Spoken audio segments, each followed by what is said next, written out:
do is just introduce the two colleagues that are going to help us frame. You already know them.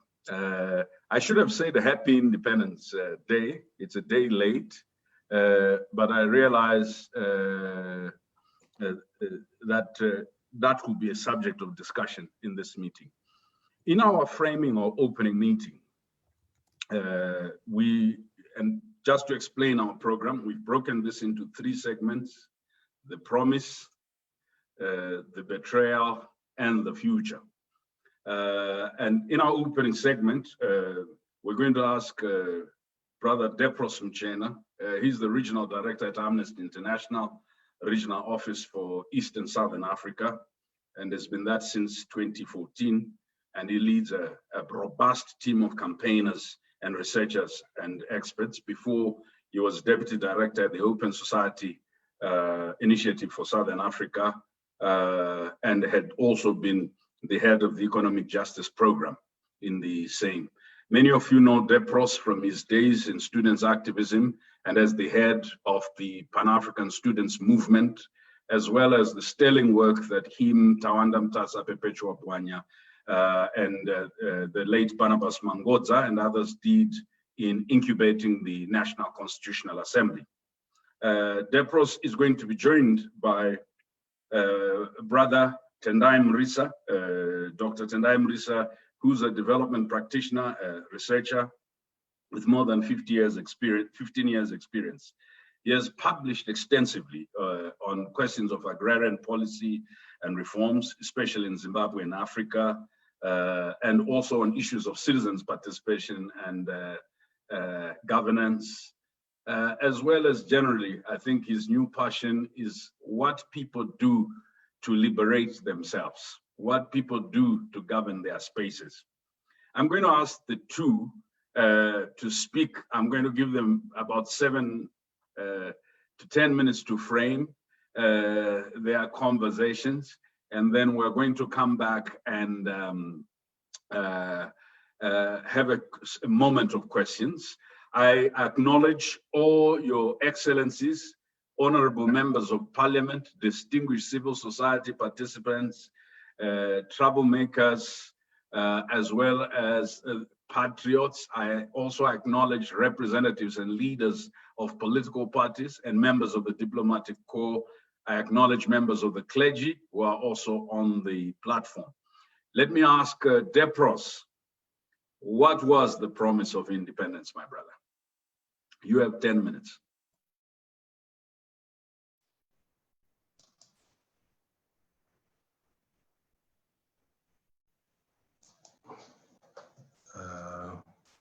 Okay, thank you, Brian. Thank you very much. Good morning, colleagues.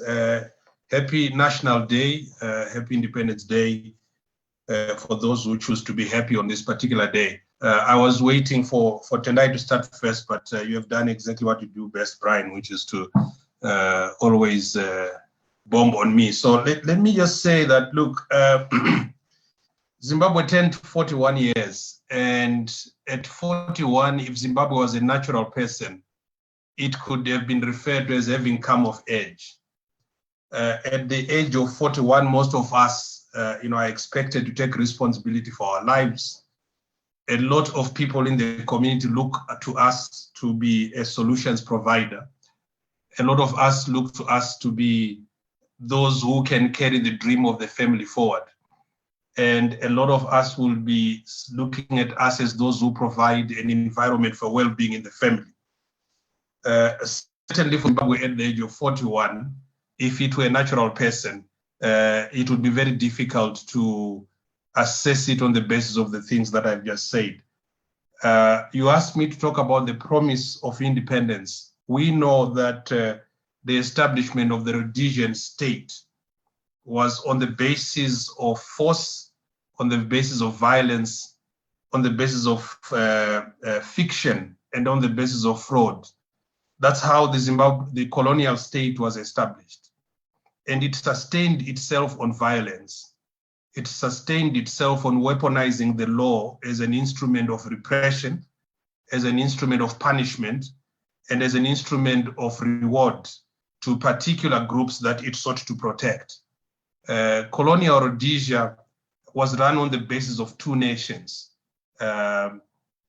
Richard Gray, in his book, Race and Politics, Aspects of Central African History, clearly explains the nature in which the colonial state had created two nations.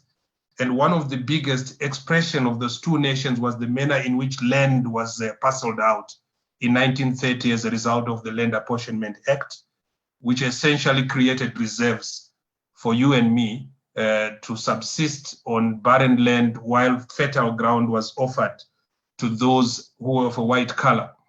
And everything about the state from that time, the institutional framework, the legal framework, was about rewarding the conquerors. It was about rewarding the white settlers. And so Rhodesia should be seen as a settler state, settler colonial state, which is a different variant of colonialism from your normal colonial establishments. Southern Rhodesia, Kenya, Algeria, Mozambique, Angola, they are of a different variant. So even the decolonization tends to be violent because the white settler has colonialism in his bones. So it was much more difficult to resist and dismantle colonialism.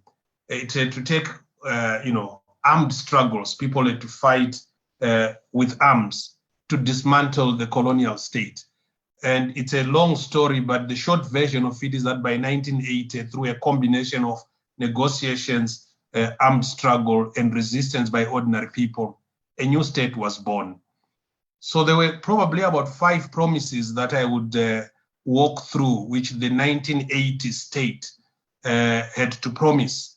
The first promise that I think is significant for our discussion is that the new nationalist leaders, and we must distinguish them from liberation fighters. Nationalism and liberation are two different things. Nationalism is concerned with transfer of power from those who have it to the new crew. Liberation is creating a new society of liberty and freedoms. And that is the quest that we continue to work on today. What the first promise was dismantling the colonial state. It had to go. The colonial state, with its laws, with its policies, with its approach to two nations, had to go. In other words, the violence and the software of violence that constructed the colonial state was promised that it would go. Mugabe's famous words, "a place for everybody," was a statement of creating this new state, which would combine both developmental aspects of the state and democratic aspects of the state, and that it would get to work on the basis of dismantling the second promise, an economy that was based on economic dualism and enclavity. The formal sector, the informal sector, and the communal economy. This kind of economic structure was limited in terms of providing opportunity to Black people because only 25% of available labor could be absorbed in the formal economy, and the rest of the two economies were essentially sites of poverty, inequality, and unemployment. So that too was supposed to go as part of the promise. So destroy the colonial state and its institutional framework, its weaponization of the law, its violence, its racism, its discrimination. Go to the economy, dismantle the dualism and enclavity character of the economy so that you create opportunities for all people to coexist and access them. Ensure that the fruits of independence are shared equitably among a generation of people that were coming up since 1980. But of course, we know that not only were the fruits of independence eaten by those who had taken head of the state, they also started eating the roots of independence of the tree. The third promise of independence was the idea of belonging. The colonial state had created visitors out of people who actually owned the country called Zimbabwe. Because of the weaponization of the law, the second-class citizenship, and everything that was associated with deprivation. Many of the Black people in Zimbabwe, as we all know, were visitors in their own country. They did not belong to the country. They did not feel part and parcel of the project of nation building. They were excluded. They felt that they belonged to other types of formations. And therefore, for the longest period of time, they sought to overthrow that which was stopping them from belonging. You know, one of the things that was said very classically in the colonial government legislative assembly, what we now call parliament, when they were discussing passing the Land Apportionment Act, it was Lionel Crisp, the speaker, who asked one of the contributors to the debate, who said, and I quote, that, you know, until the native has advanced on the ladder of civilization, it is important that the points of contact be limited. This created the sense of entitlement of a particular small coterie that felt that the country belonged to them. So at independence, the promise was to open up the country, make everyone belong, including questions of citizenship, fixing citizenship, fixing belonging, a community of people that had come from neighboring countries to participate in the labor economy as labor supplies in industry, mining and agrarian compounds were supposed to belong. It was never imagined that people would scramble to get a birth certificate, to get an identity document in order to feel that they belong, because these were the things that people died for.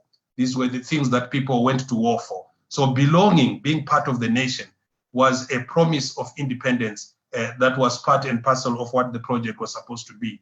It was an opportunity to harness national consolidation, to harness creativity, and turn the goodwill of fighting together into a resource to build the country. The fourth promise was the question of building a rights-respecting society. Human rights, which had been denied of Zimbabweans throughout 90 years or so of colonialism, were supposed to become the unifier, the instrument, the basis upon which a society that believes in equality across gender, generation, persons with disability, race, and many other variations that had prevented people from coming together would be guaranteed. So we had a bourgeois democratic constitution that was negotiated at Lancaster with a Bill of Rights. But it's not just the nominal Bill of Rights which was supposed to equalize people. It was the political character of the state that needed to govern on the basis of equality, respecting the rights of people. Of course, there is a lot to say about whether that promise was kept, and I'll leave it to others, you know, who can talk about that. But we know that today at 41, the human rights question is supposed to be one of the biggest questions that we are dealing with. The fifth promise was the question of participation. Participation in the economy, participating in the polity of the country, and participating in societal relations, in societal building, in creating equality and equalizing the various things that stood in the way of the participation of people. Today, I think there's a lot to say about whether people are participating in the economy, are participating in the political process, and are in fact having any role to play in the communities that they come from. Because these things were not taken, we should not take for granted that participation, as we call it today, was available, it was limited.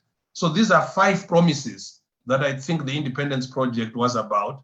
And it's important when we turn 41 to see whether in fact we've made any progress on this. So I will leave it there for others. Thank you, Brian. Dapros, I taught you well. You were bang on time, 10 minutes. I was deliberate in getting Dr.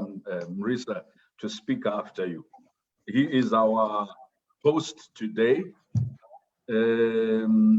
Sasamusha, I thought he should have the last framing word. Dr. Mrisa, what was the promise of independence? Sam Chena has given us 5 promises. Just to regurgitate quickly, dismantling the colonial state and institutions, dismantling dualism and enclavity in the economy, the idea of belonging, building a rights-respecting society, and participation. Let's hear from you, sir.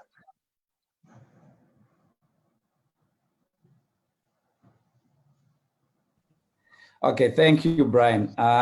There are 2 things you don't wish for in any public meeting: to either speak after Dapros or to speak after Brian. So today I have that disadvantage of speaking after these 2 brothers of mine.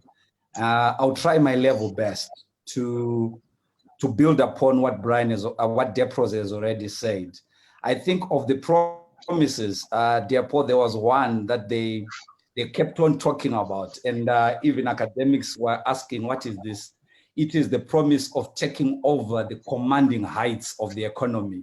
You know, it came up in, if you read the 1979 into 1980 ZANU-PF manifesto, it was always about saying we want to take over the commanding heights of the economy.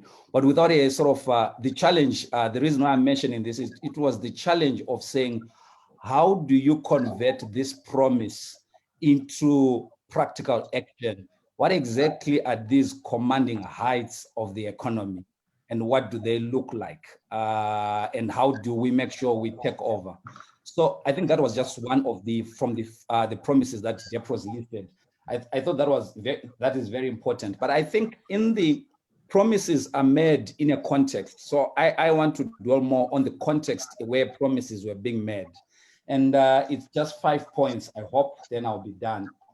The first one is being the one that Depros made reference to, the kind of colonization that Zimbabwe had, which was sort of different from sort of the majority of what other African countries went through. Settler colonization is, by its very nature, as we call it, settler colonization, the assumption is that they are not moving, they're not going anywhere, they are here to stay. You see this in the more advanced economies. If you look at Australia, if you look even at the US, that's a form of settler colonization where they come. In other countries, we had what we called maybe indirect rule, as informed by Lord Lugard and others, especially when you look at West Africa. So this was indirect rule using the traditional sort of systems of power that were existing in the colonies.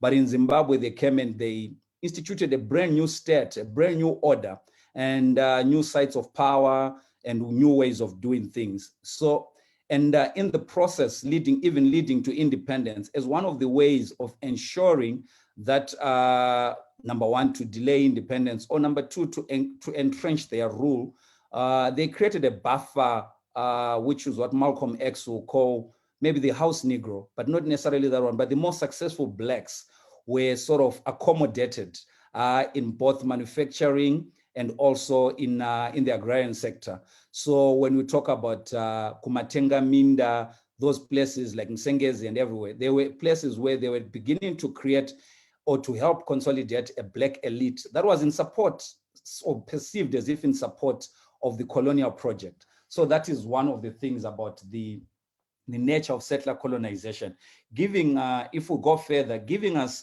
yielding sort of a comprador elite, a comprador bourgeois that saw itself as part and parcel of that kind of rule. And so that's one. Then number two, what happens, and Depros made reference to it to say, there was a liberation struggle that was fought, and that struggle was fought, and I would say it was fought and won by the liberation movement. But of the liberation movement, there were different class elements. The class element that took over the reins of the state of power was what you call maybe the nationalist elite. And that nationalist elite quickly became comprador in its sort of, in how it related with Rhodesian capital and even international capital. It sought accommodation in what was already in the economic cake that was in Zimbabwe, rather than trying to dismantle or to undo it. So people like Astro write about Zimbabwe, a revolution that lost its way, because I think there was a contest in 1980. Are we going to see a full-blown revolution, or we're going to see incremental change? Because others were hoping for a sort of a Cuban model around what Zimbabwe would do in terms of dismantling colonial structures of power, and that's then beginning to institute something that was more inclusive, something that had been talked about during the liberation struggle. So you see also this sort of waning. But if you look at certain statements, I think it was Enos Nkala in 1984 who says, we can take over all the land, we can redistribute all the land, then what? The answer is too ghastly to contemplate. Beginning to tell you that even what they'd been talking about, because in the Pungwes and the rallies that were being held leading to independence, the promise of land ranked among some of the highest in terms of promises.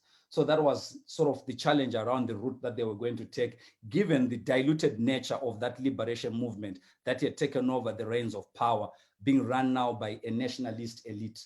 But also, I think it's very important for us to admit that Zimbabwe's independence was not only via the gun, it was a negotiated settlement. And in that negotiated settlement, there was a promise that the constitution will not be changed for 10 years. So that sunset clause, number one, it delayed any radical changes that government was entertaining, but it also gave room to white minority rule to begin to consolidate power in a different way, because they still found themselves in parliament, albeit their numbers had been reduced, but that gave them 10 years to sort of figure out what they're going to do with their power that is sort of diminishing.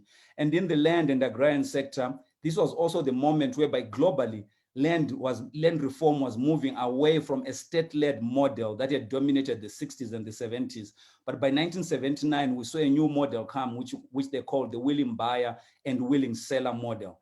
In this model was literally to say you needed to have a budget to buy land. So whatever promises you had made around land reform prior to independence, now you had to grapple with budgets, and now you had to pay off for land, etc. So that's an important context in terms of the promises that were being made, in terms of how practically could they be sort of delivered. So then you have also the challenge of Zimbabwe's inherited debt. If you read Bond and Manyanya, I think it's 2003, Zimbabwe's plunge, talks about how Mugabe was being courted in all these international capitals to sign on to say that they were going to actually pay the debt that had been sort of accumulated by the previous regime. And this debt was in two ways. Some of it had been for infrastructure, but some of it had been for weaponry to fight against the terrorists. So all these things had to be sort of thought about to say, how do we then resolve all these issues? So the challenge was, given that context, was it going to be a revolution or incremental change? So that was the challenge around, even in the framing of the promises that were being made. So what we see in 1980 to 1981 is a renewed excitement or zeal, citizen zeal, etc. Reminiscent for some of us who only saw some of these images, what we saw in 2017 in November.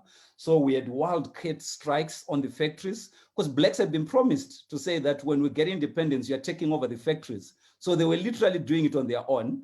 And we also had occupational farms. But most of these farms were farms that were lying contiguous to communal areas. So these farms, some of the white farmers had already left. So which informs the land reform program, especially of the first decade, the first 5 years, is very rapid land reform, because there's that pressure from the ground, but there's also a lot of vacant land that is available. But still, some of this land then still goes through the willing buyer, willing seller scheme. But then there is a slowing down in terms of the realization of the promises. And the slowing down is in the 1983 drought. It is the drought that actually brings ZANU-PF literally on its knees, because it has to go begging for financial assistance to feed its people. And because of that, it has to sign on to agreements that some of the Mugabe had ignored some commitments that they had. But because now they needed aid, they had to sign on. And by 1983, Bond and others actually say Zimbabwe went through a mini ESAP of sorts, because Zimbabwe had to be disciplined now to the dictates of international financial capital. And one of those demands was also around policy autonomy, especially around their social services, social spending. At the time, Zimbabwean government had increased almost across the board. I'll just give you an example around education. 1979-1980 budget, he had allocated only 4.4% towards education.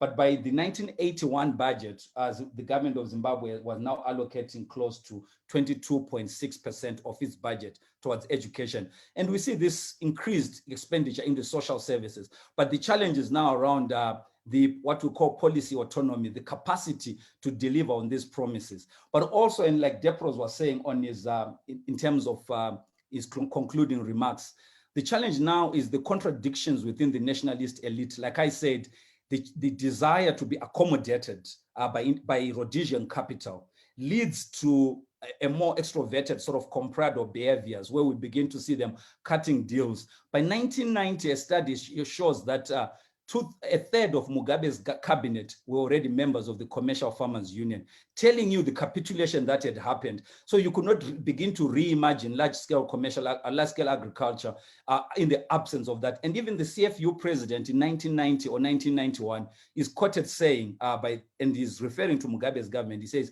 "This is the best government we have had ever since Rhodesia," because of the kind of policy concessions that the government was making to large-scale commercial agriculture in the 80s. In the event of collapse, they would then get new loans, etc., etc. So there was that.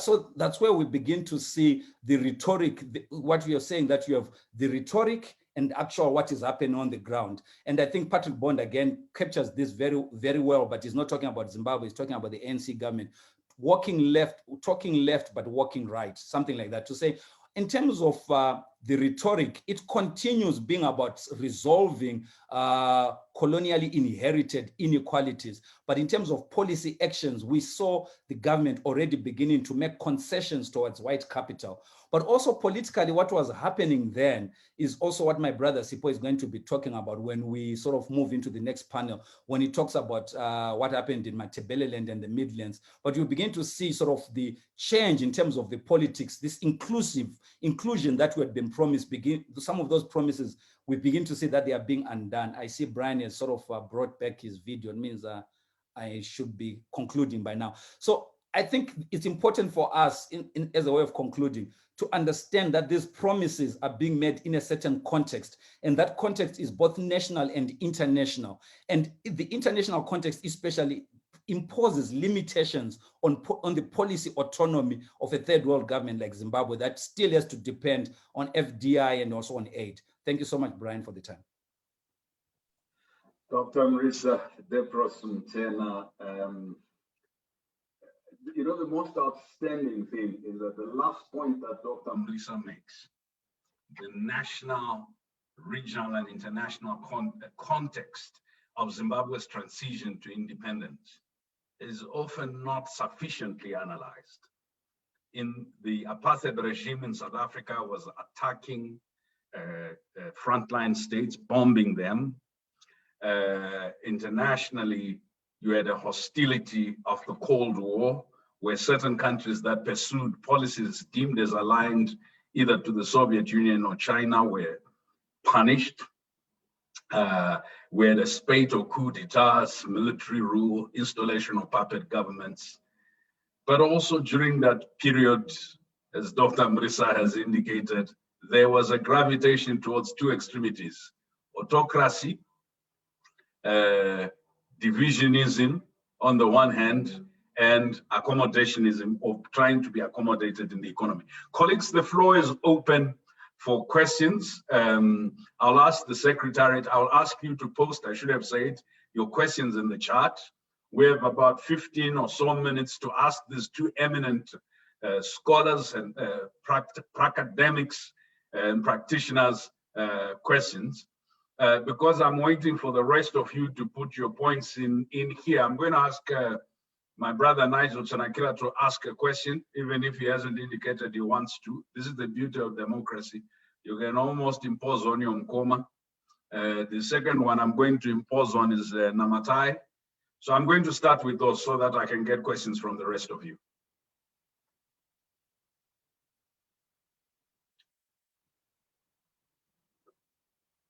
Dr. Nigel Chanakira.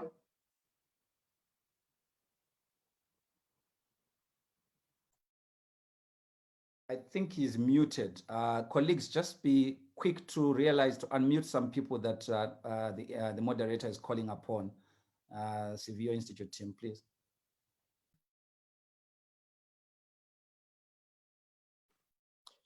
Thank you. Not expected, but Brian, I think those presentations are very much on point. And I think for me, what rings true and the question that I would want to ask is, to what extent was the land issue such a major impediment to, you know, the promises not being fulfilled? I remember very clearly one of the quotes by the late Dr. Edson Jobbo, who then pointed out that this we've turned out what was a great revolution and turned it into a mere agrarian, reform program for some elite people. And, that kind of pointed, to a bungled land reform program, because it was really one man, one vote as a promise, which is then the democratic play that both our eminent scholars have pointed out to. But then clearly tucked away in that Lancaster House Agreement is that delayed program in terms of the land reform.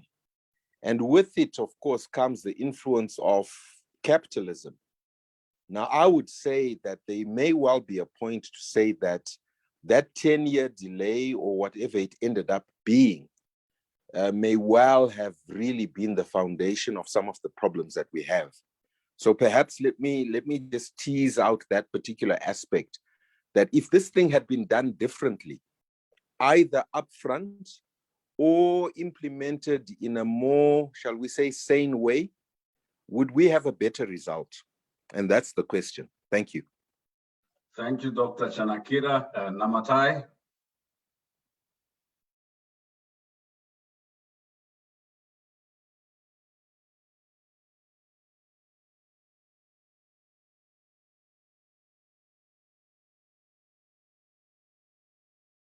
As I wait for Namatai, all the other people who wish to ask questions, please raise your hands. There's a little symbol that allows you to raise hands under reactions, or type your question in the chat. We will respond to it.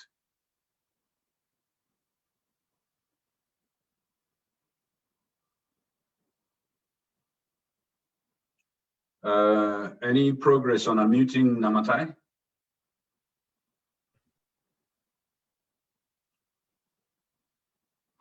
She's still on mute. Please go ahead, Namatai.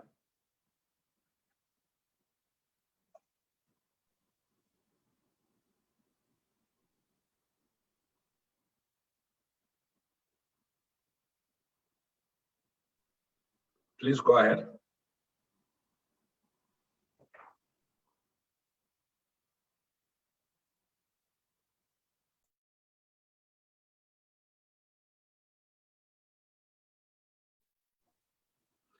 Okay. I think are you okay? Go ahead. Hello? Yeah, we can hear you. Please go ahead. Okay, that's wonderful. So I was putting my my earphones, so I think the microphone on them is not working. So let me try without. Thank you very much for the opportunity to ask some of the questions that I had. Yeah, it's very funny being called out to ask questions. If this was still in high school, I would have probably tried to hide. So yeah, let me just find something to actually ask.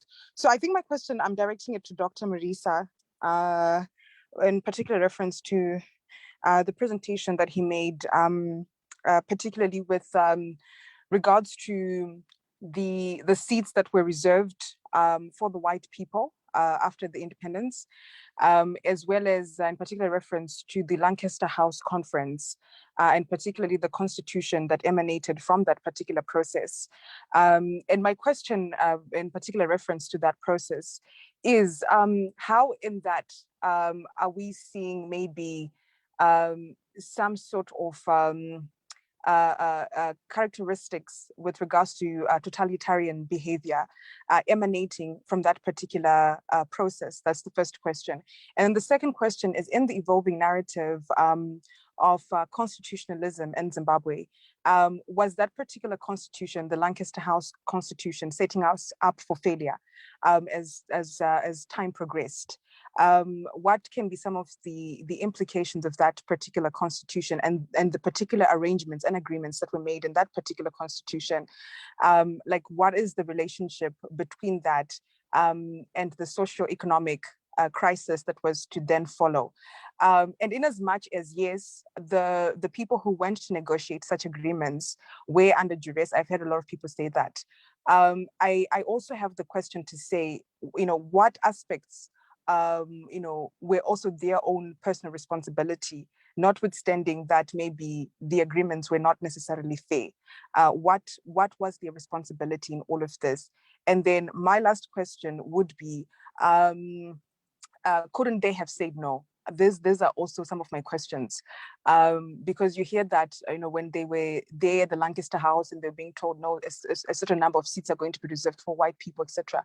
Couldn't have they said no? What was the politics at play at that particular time that inevitably meant that they had to agree to something that wasn't really beneficial in the context of laying out the foundation for particularly the Black majority and also some of the socioeconomic dynamics that were going to follow?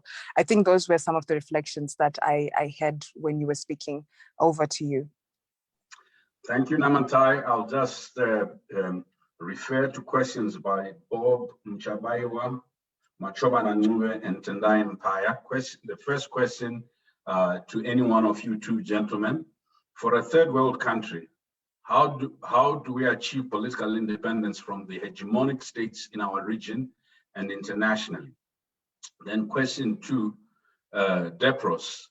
We're interested to know the extent to which human capital development and poverty eradication were core to the promises and where we are today. Dr. Mrisa, with the abundance of resources we have, why did we agree to subject ourselves to an FDI driven development model? Colleagues, unfortunately, we'll keep it at those questions, unless if there's a burning one. Let me see. Then Dominic Ntanga, yours will be the last one. Today, we see a lot of promises based on poor understanding of both the situation and context. What informed these promises, and were they based on any evidence or just experience? Was there a brain trust assessing the issues from an informed position? In education, the experience of being discriminated from educational opportunity led people to want the education that whites had. Today, we know that our people later rejected technical vocational education, whose impacts we now see in the lack of a skilled workforce. I hand back to you, Dr. Mrisa. We will start with you this time. Take any of the questions. I will give you 5 minutes. And Depros, I will also give you 5 minutes. With the grace of the clock, your 5 minutes could be 6, but let's see how gracious the clock is.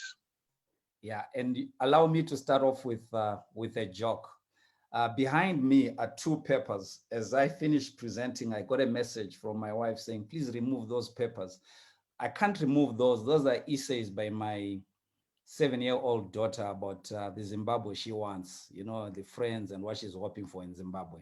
So as we're having this conversation, we also have it with an understanding that we're talking about a Zimbabwe in the past, a current Zimbabwe which we occupy, but also there should be a future Zimbabwe for others. So I'll start off with questions by Namatai, my wonderful sister, around some of the things we signed on to, couldn't we say no, etc. Did we have the autonomy to agree? I think the context of the liberation struggle and where we were going, I think we were getting in Southern Africa for that matter, especially Southern Africa, with what Brian was saying, the South African sort of response and also how it was attacking liberation movements. And also our colleagues, those who were supporting the liberation struggle, our neighbors, Zambia and Tanzania, where at times we don't think enough, the Zambians, our brothers from Zambia, Tanzania, and Mozambique. But we're getting to a place of what I could call liberation or struggle fatigue. We're getting to a place whereby their economies were tanking because of sort of the alliances they had made. And international capital was responding in a subtle manner, beginning to force their hand in terms of a negotiated settlement. And also, I think even internally, the liberation movements themselves were at a place whereby they were also getting exhausted. So it was not the best deal on the table, but it was something. And it was protracted. If you look at the negotiations with the culmination of the Lancaster House, where the Geneva Conference and other conferences culminating with Lancaster. But all these were struggles whereby especially the two sort of the leaders of the Patriotic Front, Joshua Nkomo and Robert Mugabe at the time. They were very adamant on certain issues, and they were some of the most difficult people to negotiate with, but they ended up making concessions around it. So I also want to go back just to tie this up with Nigel's question around, it was about the vote. Was it really about the land question, whatever? I think we had this debate, and it was a very difficult debate in the early 2000s when Fast Track came up. There are certain scholars, quite a number of scholars, who challenged the significance or the centrality of the land question to Zimbabwe's independence. I don't want to reopen that debate, but I just want to say that land alienation in Zimbabwe was so deep and was in people's memories, to an extent that even people who received land in the Fast Track area, some of them could trace that back to say, this is where we were removed. So land was a currency that was used for mobilization, for mobilizing people into the liberation struggle. Rural communities understood that they'd been moved. Number one, it was just not about the movement from fertile lands into infertile lands. It was also the Native Land Husbandry Act that led to destocking programs, etc. If you read the stories of the Maconis and other communities that had come to achieve sustainability on their own without having to be integrated into the large-scale commercial farm or mining economies, but could produce on their own. But with the introduction then of the Maize Control Act of 1934 and others, that served to really sort of decimate smallholder African production. You'll understand how land was a wound that maybe the liberation movement rode upon unfairly, but it's something that resonated with the people, to an extent that by 1980, 1981, 82, the land occupations that happened, then government comes later on to normalize as land reform. The majority of that land was taken by people on their own with very little organization from government. They just occupied farms. So the extent to which we can say which one was more important, I can't. But what I'm saying that the one man, one vote was very important. It was significant. It was necessary for our democracy. Equally so, land was very important because the people that had been moved into reserves were also reminiscent. They remembered that they could be able to sustain their livelihoods prior to these land alienations taking place. Then the policy space, even around the use of your natural resources, et cetera, is something that I hope that Mnyaradzi will talk about when he talks about the political economy, sort of the challenges in political economy in the 90s. So we'll leave that. But just to say that what we have to understand from a third world perspective is this concept that we're calling policy autonomy. Even the idea of the usage of your natural resources to pursue a certain kind of development in a context of globalization, et cetera, that also is tempered upon. You're not just necessarily going to be free to do that. Most of our natural resource at the point of independence, even up to now, a significant part of it is not mined by Zimbabwean entities. There's a lot of sort of interactions with international capital, international investors, FDI, etc. And you see, even now, and I don't want to analyze the contemporary situation because that is not my assignment, but even now we are going back we're seeking a deeper linkage with international finance as a pathway of recovery. So in the process, we have to discipline ourselves according to the dictates of international capital. Thanks, Brian. Thank you, Dr. Mrisa. Depros?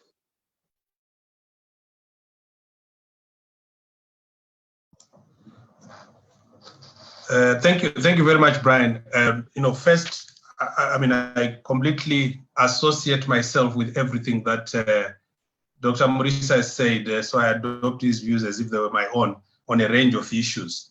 And I really want to say that it's very important what we are doing, because one of the tragedies of post-colonial Zimbabwe is the privatization of history and its redeployment in revisionist terms in such a way that there are people who are placing themselves at major geographies and contours of history as if they were actors of history, and creating a narrative which is false about what they did or did not do.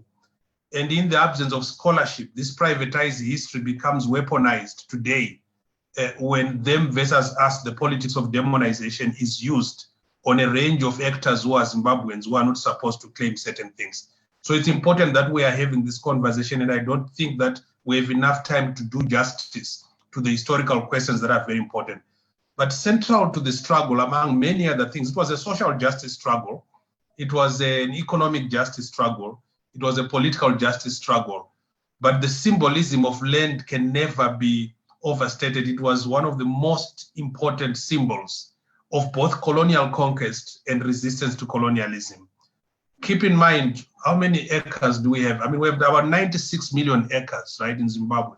49 million acres by 1930 Land Apportionment Act were given to white settlers, who were a handful of people. 21 million acres were then alienated as reserves. Kuma Reserva, this is where you and I come from.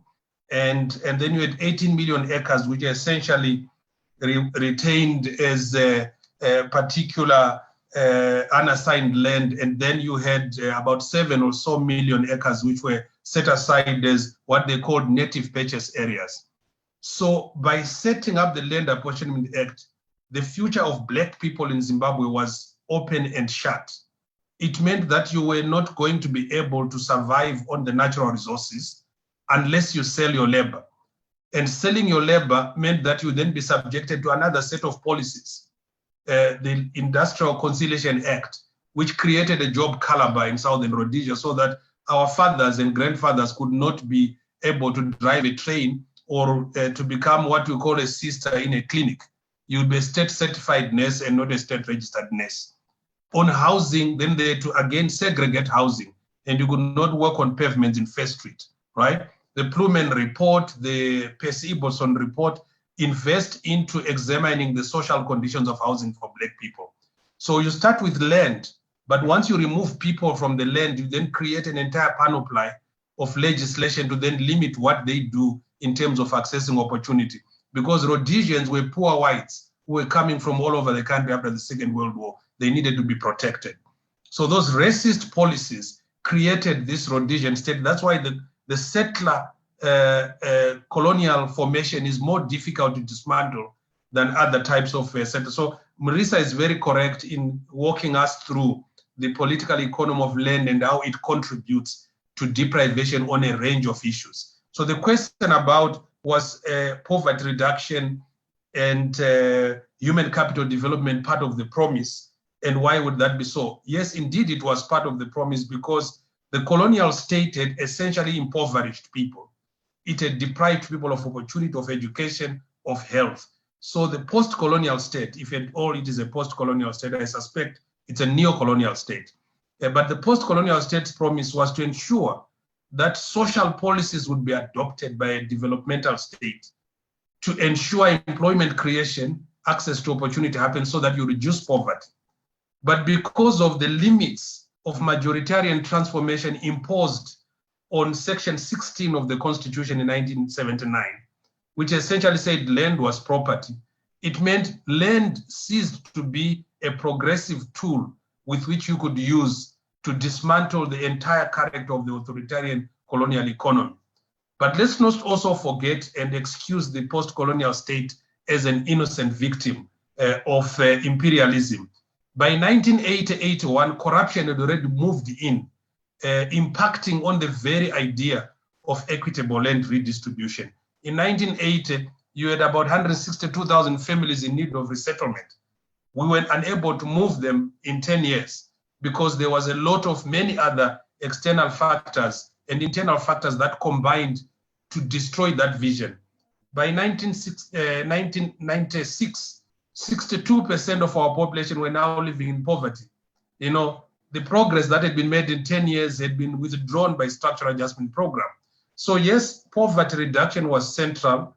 Human capital development was central as well. This is why you, Brian, and myself and Tendai, when we were at university in the mid-1990s, we went to school even though our backgrounds were so poor that we would not have afforded university education, because there was a loan scheme that was available in the country where you can access a loan, pay for your fees, and repay back. You and I paid back to the state. And somebody came and then looted that fund. So it was unable to continue to provide for additional generations. But Human capital development was central to the building of a new state and its requirements. And then finally, just on the issue of a brain trust that I think it was Dominic who asked. I don't think that, I'm able to really tell you before 1980 whether there was a brain trust, but there was lots of planning for the new state that took place. Keep in mind that a number of people were in the diaspora who were part of the liberation struggle.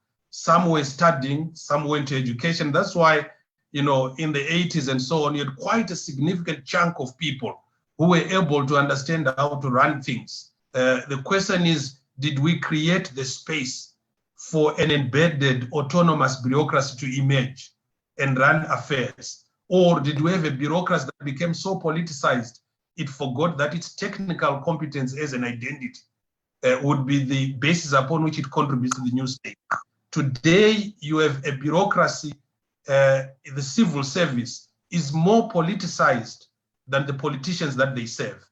As a result, we do not have the meritocracy and the technical competence that you need in the bureaucracy to continue to run a developmental state, because the bureaucracy and the politicians have now become so embedded. They are defending a parasitic state against anyone else. And I think that's the transition that we have experienced in the last couple of years. Let me leave it there. It is amazing to listen to brilliant Zimbabweans. And this is only the beginning, as they, in a very balanced manner, give us a diagnosis. Let's take the gears a little one notch up and bring on board Comrade Tafadzwa Choto, who is the director of the Zimbabwe Labour Center, an organization that advocates for the social justice of the working class and is involved in empowering workers through political economy and paralegal training. Tafadzwa is a socialist who is a member of the International Socialist Organization. She will be joined by two brothers. One is Siposami Malunga, who is the executive director of the Open Society Initiative for Southern Africa, or CISA. Siposami is a human rights lawyer. He has worked for international organizations, including the United Nations Development Program. He has worked in places such as Timor-Leste and Afghanistan, as well as in Oslo, in very senior positions. Mnyaradzi Gwisai is a senior lecturer at law at the UZ. He's the national executive member of the International Socialist Organization. He's the outgoing chair of the Zimbabwe Labour Center. He's a partner in the law firm Matika, Gwisai and Partners Legal Practitioners. We always used to call him Comrade Gwisai. So Comrade Gwisai, we are going to start with Sipo. Sipo, I don't know whether you qualify as a comrade or a roving capitalist. Either way, what we know that is that you are a very serious activist and social struggler. So we will hear from you. Siposami Malunga, what was the betrayal? We've had the promise. What was the betrayal? Please take just about 7 to 10 minutes. The same with Comrade Choto, and then Comrade Gwisai, we will end with you this session. Sipo, over to you. Brian, I don't see the video. You please unmute me. I have a feeling I was muted earlier.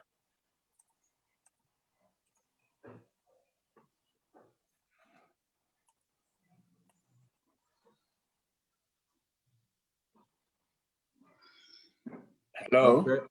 Yeah, so we're trying, I think the Secretariat will try and do that. On your device, you can't see the video at the bottom of the screen.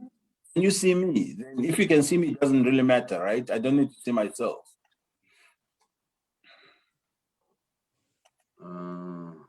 But we can hear generalism very clearly. Yeah, Okay. we're seeing Tafadzwa in your space. Maybe you have exchanged identities. Huh? All right. So I guess while you try to figure this out, because I had been muted earlier, I know that the organizers are able to mute, so they had muted me. So I'll start. You don't need to see me. Thank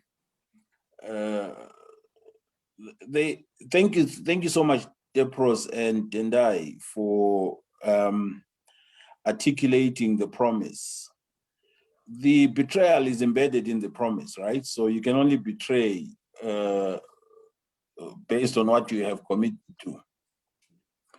The first huge betrayal was a decision by ZANU-PF, which I believe it took way before independence, to establish a one-party state in Zimbabwe.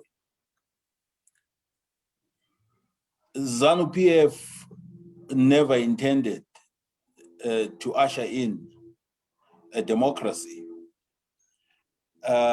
because a one-party state is inimical. It is intrinsically authoritarian.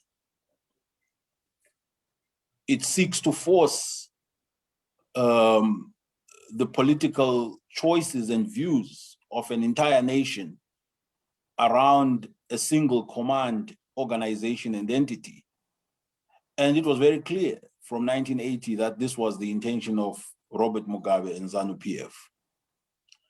So the revolution was dead before it was dead on arrival. People believed they were going to get something else, but ZANU-PF was clear on what it was going to give them. It was not going to be a one man, one vote, because inimically, a one-party state does not countenance an alternative vote. So your vote doesn't count if you don't agree or if you don't support that particular party. So we were very clear. ZANU-PF was very clear in its trajectory at the very beginning, and I believe that this was before it decided this before independence. On the other hand, PF ZAPU, and I'm not comparing, but it's important to highlight this. PF ZAPU sought to push towards what you'd call power to the people. The slogans of PF ZAPU were always around people. ZANU-PF clearly perverted this power to the people agenda around Msangano, Kwara, and everything else that has happened for the past 40 years has really been hinged on this concept of totalitarian, authoritarian, complete command and control of power. That is the first thing. So you see in 1980, ZANU-PF criminalizing opposition. And this has continued for 40 years because it cannot countenance opposition. Even as it embraced democracy as we speak in the new wave of democracy in the 90s, even as it claimed to tolerate opposition parties, it really did not. ZAPU was criminalized in 1980 all the way through to 1987. And you see something else that's very critical, aligned to this, which was the first point I made, one-party state, the politicization of ethnicity and the ethnicization of politics. Because ZANU-PF was clear that in order to retain and maintain its hold, it had to mobilize people around where it felt it would be more successful. So you have the Ndebeleization of ZAPU, a party which was a national party. And ZANU-PF successfully pushes this propaganda that ZAPU is a Ndebele party, when in fact the top 5, top 6 of ZAPU throughout, since its formation, 99% of them had actually been Shona. But ZANU-PF decides to ethnicize politics in Zimbabwe, much the same as it did when it was formed in the 60s, when Gala and others broke away from PF ZAPU. ZANU-PF was therefore always a tribal party, because we know that ZAPU was not. And you just have to look at ZAPU's reach, and you have to look at ZAPU's leadership. And this has continued. the politicization of ethnicity and the ethnicization of politics in Zimbabwe. Second betrayal, huge betrayal. So when we say Mwana wevu, who is Mwana? Who is a Zimbabwean? And we see Kukuraundi, this culminating to Kukuraundi, the massive mass-scale slaughter of Zimbabweans, who are not really Zimbabweans, right? They're Ndebeles, because they don't support us and we want a one-party state. You see the connections there. They don't really deserve to live. They support somebody else. So, as Mugabe said in his interview before he died, that Ndebele party, he said it. So it debunks all the notions and all the resistance that Kukuraundi was a genocide. It was a genocide. You can choose what you want, you can make it what you want. And as a result of the politicization of ethnicity and the ethnicization of politics, you have the alienation of a huge chunk of the population. Not just Ndebeles, by the way, the Ndau suffered the same. We know this. The third problem was the instrumentalization of violence to achieve political objectives.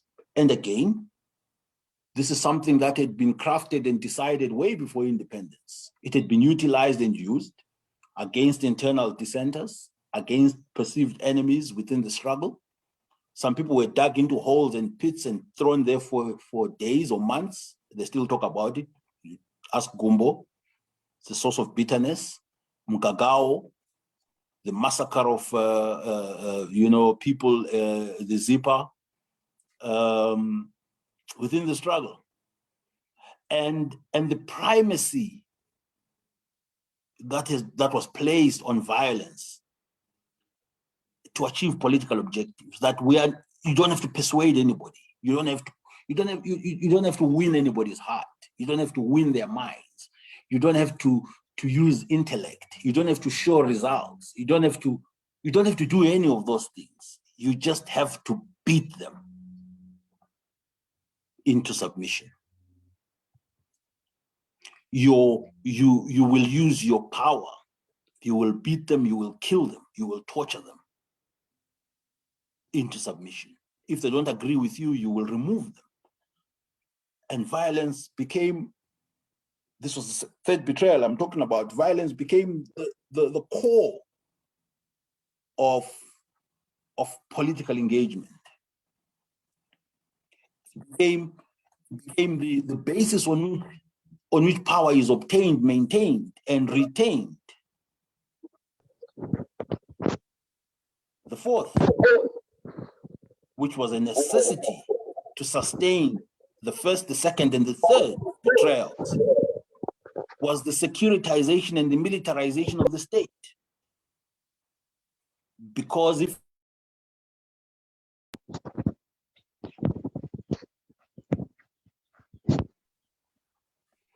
hello? I was muted, sorry. Can you hear me? Yes, Sipo, we can hear you. Sorry, there is we can, Sipo. There's a Daniel Hamandisha who has unmuted his mic. Thank you so much. Okay, the fourth, which of course underlays the first, the second, and the third betrayals, was the securitization and the militarization of the state. Because if violence is the raison d'etre, the basis on which you stay in power, you must monopolize it. You have to have a monopoly. Nobody else can have more violence than you. Nobody else can be more powerful than you. So you must have a monopoly of violence. So to do that, you must securitize your state. You must rely on the police, you must rely on the military, you must rely on youth brigades, you must arm them, you must indoctrinate them, you must train them, and you must unleash them on your political opponents. This is the fourth betrayal.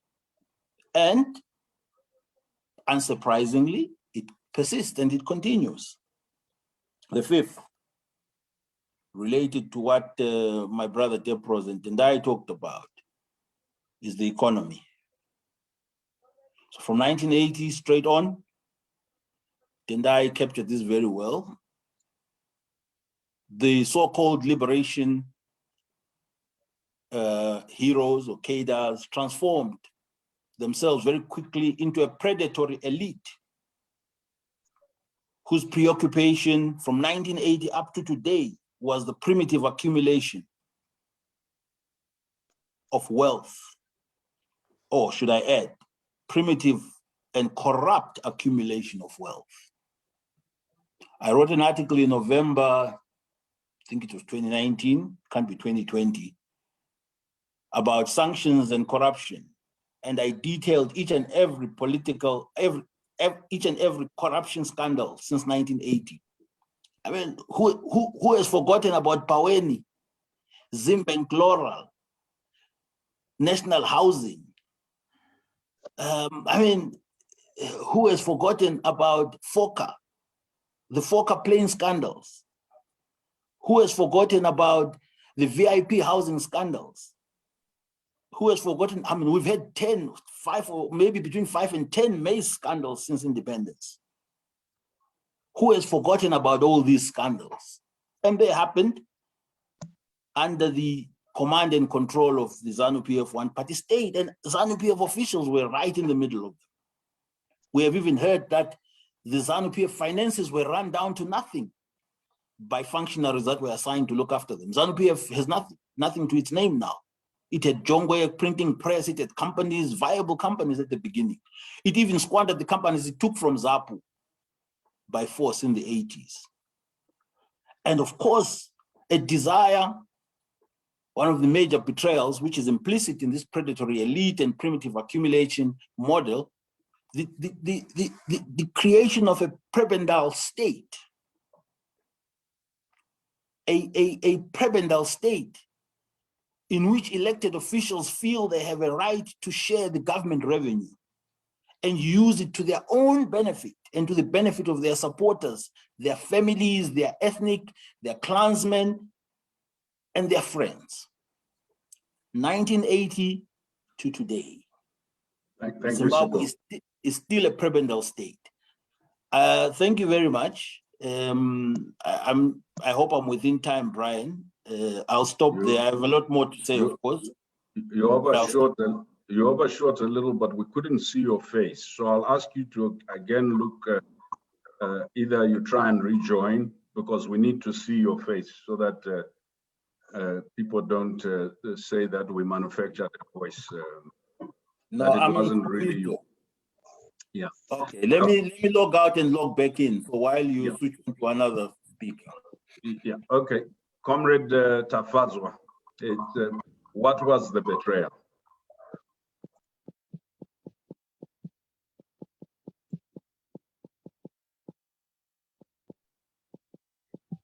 Can you hear me now? Yes, we can. Okay, thanks very much, Brian, and all to the speakers who have spoken before me. I'm going to look at the betrayal on the part of the workers of Zimbabwe through the economy and also the closing down of the democratic space. I would start by saying that the workers were the first ones to resist against the colonial rule. We can see the 1948 general strike, the strike by coal mine workers, by railway workers resisting against the poor wages they were getting, and also against the working conditions they were being subjected to.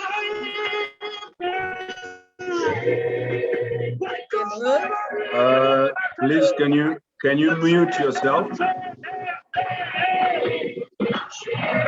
Sorry, just hold on. Comrade, the administration team, please mute everyone except Comrade Chota and myself and Comrade Bisai. Please go ahead, Tafadzwa. Just a small request, Tafadzwa, since you were interrupted. Please lower your screen a little so that we can see your face. We're only seeing the top of your head, yeah? Can you see me now? No.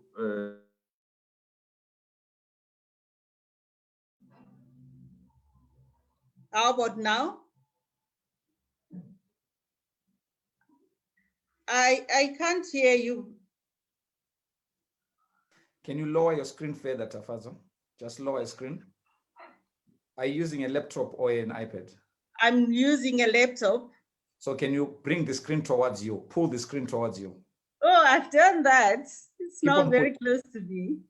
Okay, that's better now. No, that's much better. Okay. Sure. Okay. Okay. All right. So I was saying the resistance against the colonial rule was started by the workers. That's why we ended up seeing the shift by Joshua Nkomo from being a workers' leader to become a nationalist.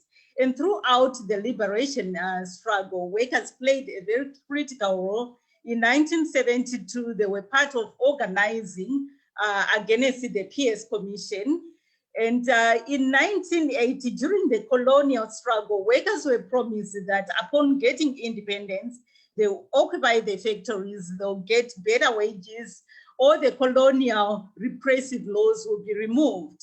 But when independence happened in 1980, this did not happen automatically. The repressive laws continued to be there. So we witnessed in 1998, in 1980 and 81, a wildcat strikes by workers against the miserable wages and also unfavorable working conditions, and resulting in the government being forced to repeal some of the oppressive laws, colonial laws, doing away with them, introducing the minimum wage of 1980. And I can say from these struggles by the workers, they were able to get what I can say the highest ever increment that workers in Zimbabwe ever got.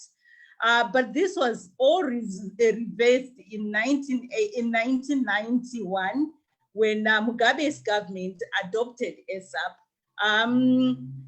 Under pressure from the IMF and the World Bank on the need to adjust the economies, other African countries had already started implementing structural adjustment programs, and they proved not to work.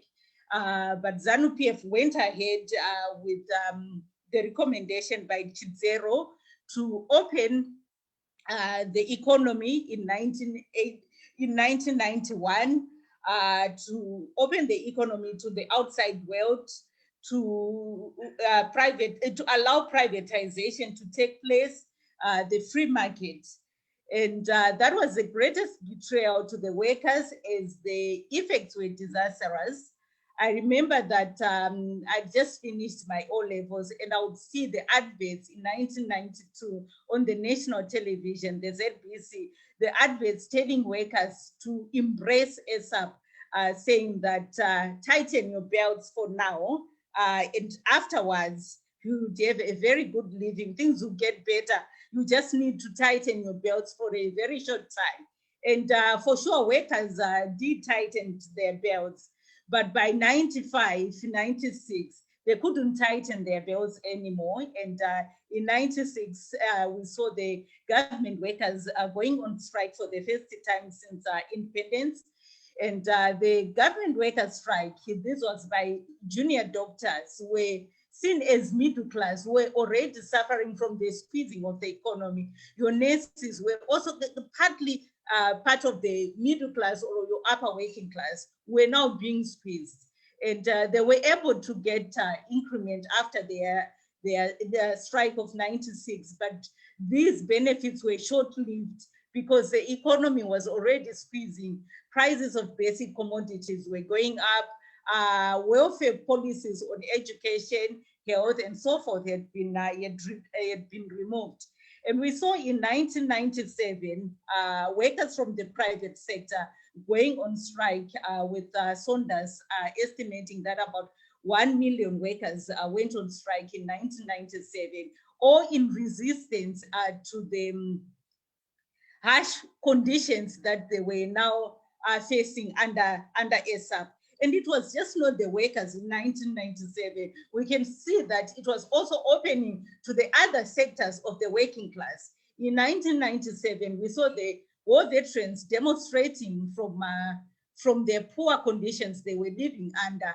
And then we saw Mugabe's government trying to shift the burden from the by awarding the war veterans a huge lump sum and shifting that burden by introducing a 5% war veterans levy to the already squeezed worker, which resulted in a very successful general strike on the 9th of December. These struggles continued into 1998, and we saw that the Mugabe government then responded with a heavy hand. I just want to take you back to 1981. After the wildcat strikes, the government then brought 6 trade union federations together under the Zimbabwe Congress of Trade Unions, and it was headed by ZANU-PF loyalists, that's Makwarimba and Mugabe's brother Albert. So from 1981 until about 1988, the ZCTU, the labor body, was under the armpits. It was controlled by ZANU-PF.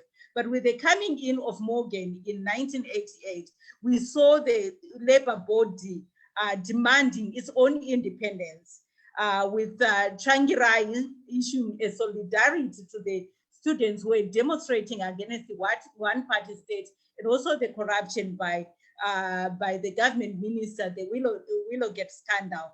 So the government from 1988 started labeling the labor body an opposition. And that's why in 1997, 98, it came hard on the workers who were resisting against these economic policies. So their response was a repression, closed down the economic space. And these workers were being retrenched. Some of them went into informal sector, and we again saw the informal sector being attacked. All these were provinces that the ZANU-PF government had made in 1980, that it was going to allow people, it was actually encouraging cooperatives so that people could earn a living through doing dignified work. But with the coming in of ASAP and also moving in to become a repressive government by ZANU-PF,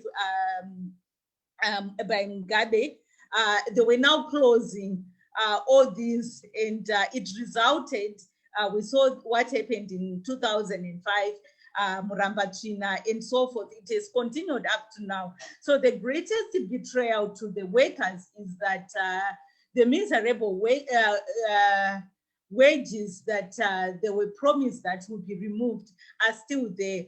Right now, teachers are earning less than $50 a month, something that cannot allow them to live a dignified lifestyle. The opening up of space that the trade unions were promised, the workers were promised when they were fighting against the colonial rule, it has all been closed.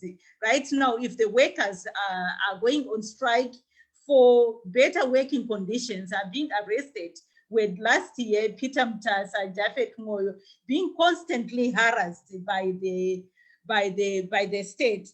I would want to end up by saying that these betrayals, I would not want just to limit them to Zimbabwe, because Zimbabwe got what I would call political independence in 1980, but did not get the economic independence. It inherited quasi-state capitalist tendencies by Ian Smith that it abandoned in 1991. But it did not fully own the economy, just like what we are witnessing in most African countries, that the economy is still owned by the former colonizers, by the imperialists. It's still in the hands of only a few elites. I mean, Africa has got quite a number of billionaires, yet the majority of people are suffering. So this is not just limited to Zimbabwe, but it's the global economic policies that these countries have adopted under neoliberal economic policies that we need to get rid of for the full emancipation of the workers and the working class. And in Zimbabwe, it has been made worse by corruption, where the ZANU-PF elites continue wanting to benefit on their own at the expense of the majority of the people, and now also the economic sanctions that the government, that the country is experiencing because of its lack of rule of law, and also on the land question. It has continued to impact heavily on the working people. So those are the betrayals, and you find that most ordinary people today do not see the relevance of celebrating the independence because they are not enjoying what they hoped to enjoy. They are not enjoying, they don't have any economic independence. We have got more than 2 million Zimbabweans living in South Africa to run away from the economic crisis. So those are the betrayals that the workers and the working class have experienced. Thank you. Thank you, Comrade Tafadzwa. So Comrade Tafadzwa and Malunga have buttressed the earlier presentation. Malunga looked at the authoritarian, totalitarian monopolization of power. He gave a critique of the one-party state, the politicization of ethnicity and ethnicization of politics. He looked at the instrumentalization of violence, whether against internal dissenters, just this primacy of violence in how we negotiate political space and political decisions in the country. You beat, kill, or torture those you disagree with, and the securitization and militarization of the state, and the idea of this predatory elite presiding over this parasitic state. Comrade Tafadzwa has given us a biographical development since 1940s of the struggle of workers against first the Rhodesian state and then the independent state, looking at the capture of the labor movement at independence and then labor movement's growth into its own independence. But she has looked at the internal and external dimensions of policy and the betrayal that workers suffered as a result of failure to change repressive colonial laws that did not afford workers decent work and decent wages. She has looked at the impact of the structural adjustment programs as well as privatization on workers and austerity policies where workers were asked to tighten their belts until there was no more waistline left to tighten. She looked at how welfare policies were eroded and therefore the underinvestment or disinvestment into things such as education and health and the harsh conditions that people continued to suffer, not just workers. She reflected on the war veterans' protests and how the state, instead of dealing with the fundamental structural issues, would transfer the burden or seek to transfer the burden to workers who were already overtaxed, and how this led to conflicts, the strikes, the general strikes. And also she looked at the response of the state in criminalization of poverty, and she reflected on Mramba Trina, and ended by reflecting on the current status of workers, including public sector workers as teachers, whose wages are insufficient to afford them a life and a livelihood. And she's also reflected on the closure of space and the criminalization of the one right that workers had long fought for, the right to strike. But she reminds us that the betrayals we see in Zimbabwe of the neoliberal development model are not unique to Zimbabwe, they are global. Thank you, Comrade Sipho, Comrade Tafadzwa. Comrade Wisai, you have 10 minutes and to reflect on, from your perspective, what were the betrayals, having listened to your colleagues. Thank you, Brian, and my fellow panelists, Sipho and Tafi. Congratulations to the comrades at Seville for hosting this an important debate. I find it quite interesting and invigorating. You know, many of the comrades. Sorry, comrade. Yeah. You may have two devices on at the same time or near you. So if you switch one off, the feedback will subside. Yeah. Sorry about that. Yeah. Okay. Is that okay now?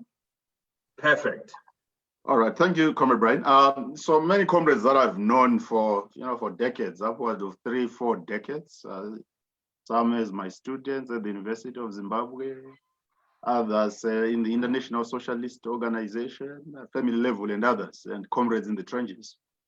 So it's a privilege, and it's something that makes one feel satisfied in terms of the legacy of what we have been working on. But a very important debate. You see, I stepped back, born in Rhodesia, and most of my primary school in Rhodesia. Independence Day was euphoria. In 1980, it almost rivaled Christmas. We started celebrating on the 17th of April into the 18th of April, the first year, second year.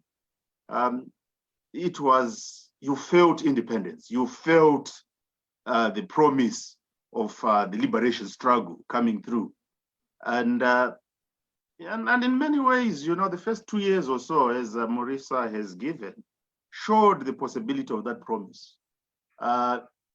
Government funding in education trebled as it did in healthcare and so forth. The promises that were talked about in terms of the economy, at that macro level, legislation that provide the Minimum Wages Act that raised workers' wages, and removed Discrimination Employment Act of 1980, and all those at a macro level, I also felt it. I mean, I grew up in a township in Gweru, small township. One of the poorer neighbor was Senga.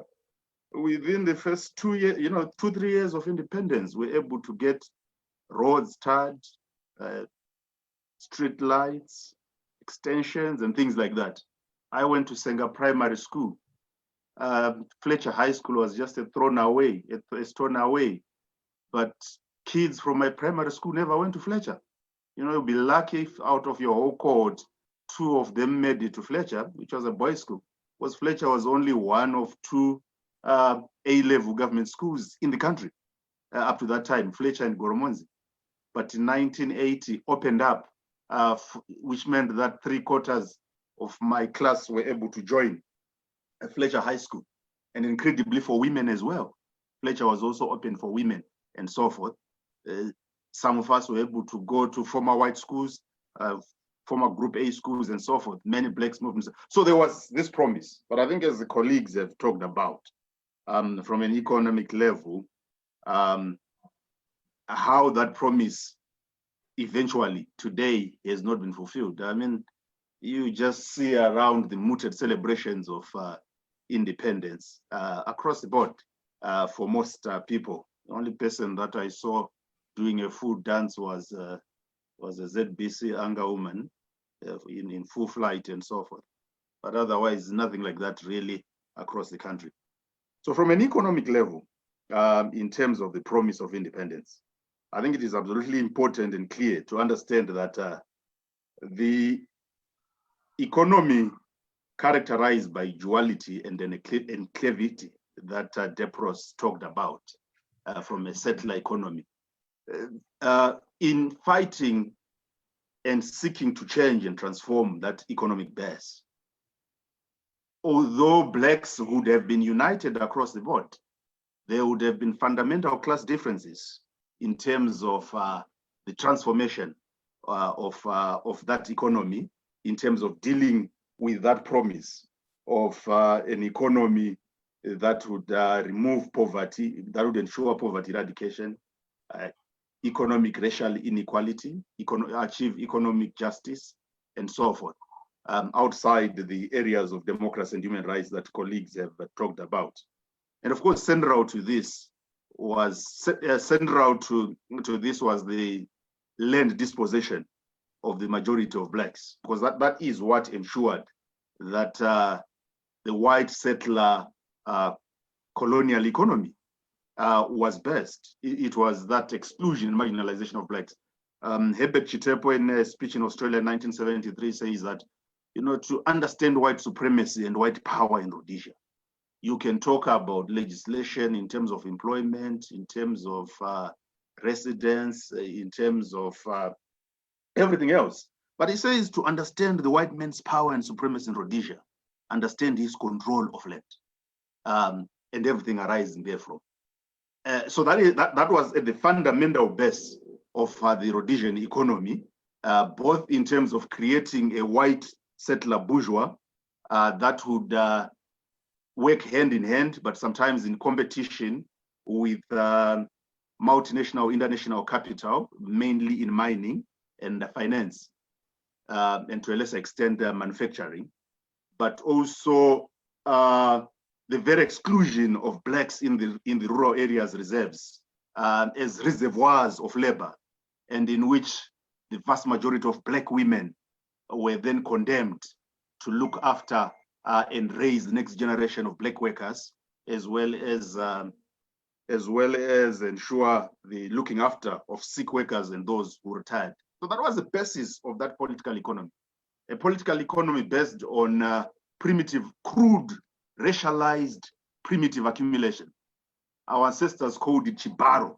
It was virtual rape of the black working class, the black woman, and the black peasantry. And I think Tafadzwa spoke about the various characters in relation to workers. But so that's one aspect of it, that duality of that economy centered around land dispossession of blacks and primitive accumulation and marginalization, oppression of the black working class. But what you must also recognize is that this settler Rhodesian economy, as I think either Marisa or Depros referred to, it was structured and similar in a way to what you had in South Africa, Canada, Australia. These were some of the British colonies that potentially could, in fact, make that transformation, that qualitative transformation from a dependent colonial economy into an advanced capitalist industrialized economy. That was the potential basis. Probably you could include Algeria in that equation for the French. And in fact, for all those weaknesses that we have referred to in terms of the racialized political economy, Rhodesia, the Rhodesian ruling class, was able to advance using this primitive accumulation model and racist model to advance Rhodesia to, by the 1960s, the second most industrialized economy in Africa, with an integrated agricultural, industrial, manufacturing, and service and financial economy. One of the most advanced in Africa, as we say, probably second only to South Africa. In fact, manufacturing took up to 26% of the GDP, the national economy, which is basically the standard for an upper middle class economy. So Rhodesia moved there. But the problem for Rhodesia, even by the 60s, was that a population of 300,000 whites, based on white supremacy, 6,000 white commercial farmers, and so forth, could not provide a sufficient population or economic base to propel it into full-scale industrialization, into full-scale advanced capitalism. And so that was the quagmire for Rhodesian capitalism, that the population was too small. And the only way it could advance forward was by incorporating large sections of the black middle class, create and establish a strong black middle class that would then provide the basis for the propelling of Rhodesia into eventually what became the Tigers. You must note that by the 1950s, Rhodesia was way advanced than South Korea, than Taiwan, than Singapore, the Asian Tigers. And in fact, if the Rhodesian ruling class had been able to deal with this issue correctly and in a manner that allowed them to allow proper elite convergence between the white ruling class and the emerging black ruling class, Zimbabwe would have been much more advanced, would have been an African lion long before the Asian tigers emerged. Indeed, as late as 1980, even after the Civil War, the Liberation War, the crisis, Nyerere was still calling Zimbabwe the jewel of Africa. That shows you the basis in terms of industrialization that Rhodesia was able to go through. But that failed. It failed critically. Sections of the Rhodesian ruling class, led by Godfrey Huggins, then Prime Minister, saw that and saw the need to do so, to create an integrated ruling class that would across racial lines, but a strong enough middle class that would power the breakthrough into industrialized capitalism.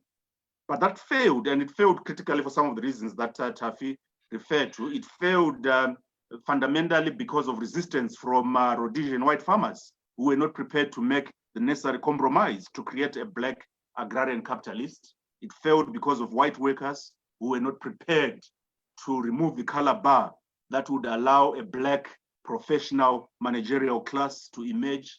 But it also failed because the black working class rejected the attempts at creating a class collaborationist ruling class in which the black elites would be taken as junior partners, what Huggins called the horse and rider relationship. The black workers were involved in massive strikes in 1948, 1954, 1960-61. So the ruling class and elites of Rhodesia were unable to have elite convergence and harmony that would have allowed them to have a stable state and society to propel them forward for the reasons that I've given. And they went into civil war instead, and into a liberation struggle. And that liberation struggle radicalized the peasantry, radicalized the working class, increasingly so. And so that aspect, I think, is fundamental to understand in terms of the economic possibilities. An industrialization that was built on the basis of state capitalism or corporatism, that is massive state intervention, subsidies, and intervention in the economy. However, so in independence, as Marisa has already referred to, that model continues, expanded though in terms of state corporatism to black workers, peasants, but it comes to a halt by the 90s. By the 90s, there's stagnation. And the Zimbabwean ruling class, both in business, in government, in conjunction with in Western imperialist business and powers, then went through or undertook a fundamental re-engineering of the economy, the most fundamental re-engineering of the economy since the 1950s, into a new model of economic advancement and development. That model of economic advancement was based on the neoliberal free market model. Zimbabwe is open for business, opening Zimbabwe for business. That is ISAP, the Economic Structural Adjustment Program, along with many other countries in Africa and in the third world. But so the assumption, the premises was that opening up the economy, liberalizing the economy was going to allow this long wanted but unachievable industrialization advancement of capitalism in Zimbabwe. In other words, achieving a full-scale bourgeois revolution. But ISAP was an unmitigated disaster. And indeed, when you look at the fundamental structural problems of the Zimbabwean economy, outside the issues that have happened because of sanctions, because of the collapse of large-scale agriculture after 2000, the fundamental basis and structure of the economic problems of Zimbabwe, as in many other African countries, is in fact the failure of this neoliberal model started under ISAP 1. And that ISAP 1 model ensured the de-industrialization of Rhodesia, of Zimbabwe, in the 1990s, in a fundamental way, in the sense that manufacturing, for instance, now has fallen from over 26% today to less than 12%. Thousands of jobs were lost. Under ISAP, 200,000 permanent industrial jobs and such other jobs were lost. And subsequently, you have had further losses in the economic crisis of 2007, 2008, 2009, where massive amounts of jobs were lost. And the ability of the economy to compete globally was in fact lost. So for a country like Zimbabwe, which had in fact built an industrial base, unlike your Zambia, your Mozambique, and so forth, ISAP was particularly ruinous because it destroyed the industrial base that had been built, maintained in colonial times and through the 80s. It was an unmitigated disaster. Economic growth went to less than 2% in this period, and so forth and so on. And essentially ensured that the neo-colonial dependent structure of the economy remained as it was, and in fact was enhanced. And what I call a failed ruling class strategy is one that is therefore seen, as I've already said, an industrialized economic base, de-industrialize, the dependency on international capital worsen. Now, for the Black elites in the state and in business who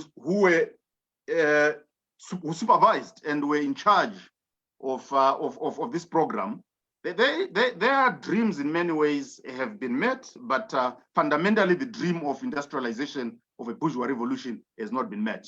But when you look at areas for them, like the managerial class of Zimbabwe, the CEO class of Zimbabwe today, that colonial question has in fact been dealt with. The CEO class of Zimbabwe today is in fact Black, is 99% Black, largely Black male. In fact, some of them, one of them has even made it to the top 20 billionaires of Africa. If you go to our universities, our vice chancellors, our professors, your biggest law firms, your biggest accounting firms, your multinationals, they are run by Black CEO class.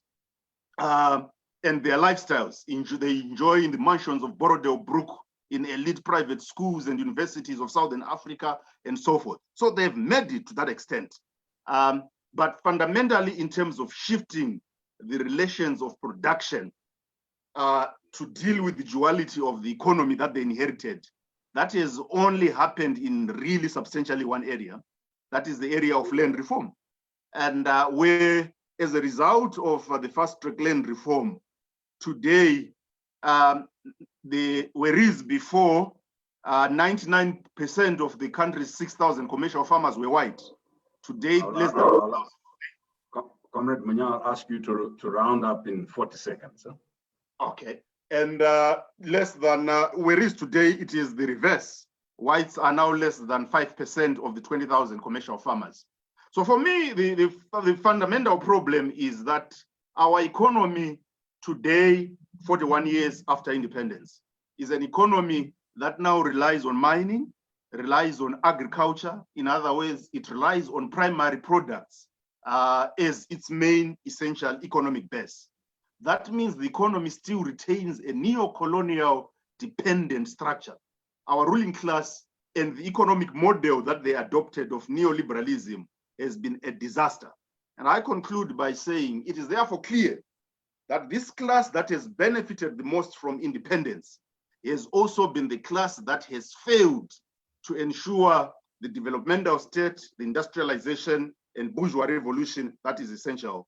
And it remains only for the working class as the class that is most powerful, the most enlightened and potentially most strategic class of working people to engineer a movement and development of society in a way that ensures the independence dream is carried through, including the fundamental change of relations of production within Zimbabwe, but also on a regional basis. Thank you. It's difficult to stop people, but because we have two other mini sessions coming up, unfortunately for your session, it's difficult to stop your former professor, that's all. Yeah. This session, I will keep your questions brief for two reasons. It's in part because I think I was a little bit more generous with you. There were several questions in the chat, and I'm asking the speakers, I won't read all of them. Please look at the questions in the chat, and you will respond to some of them. but I'll pick up one or two.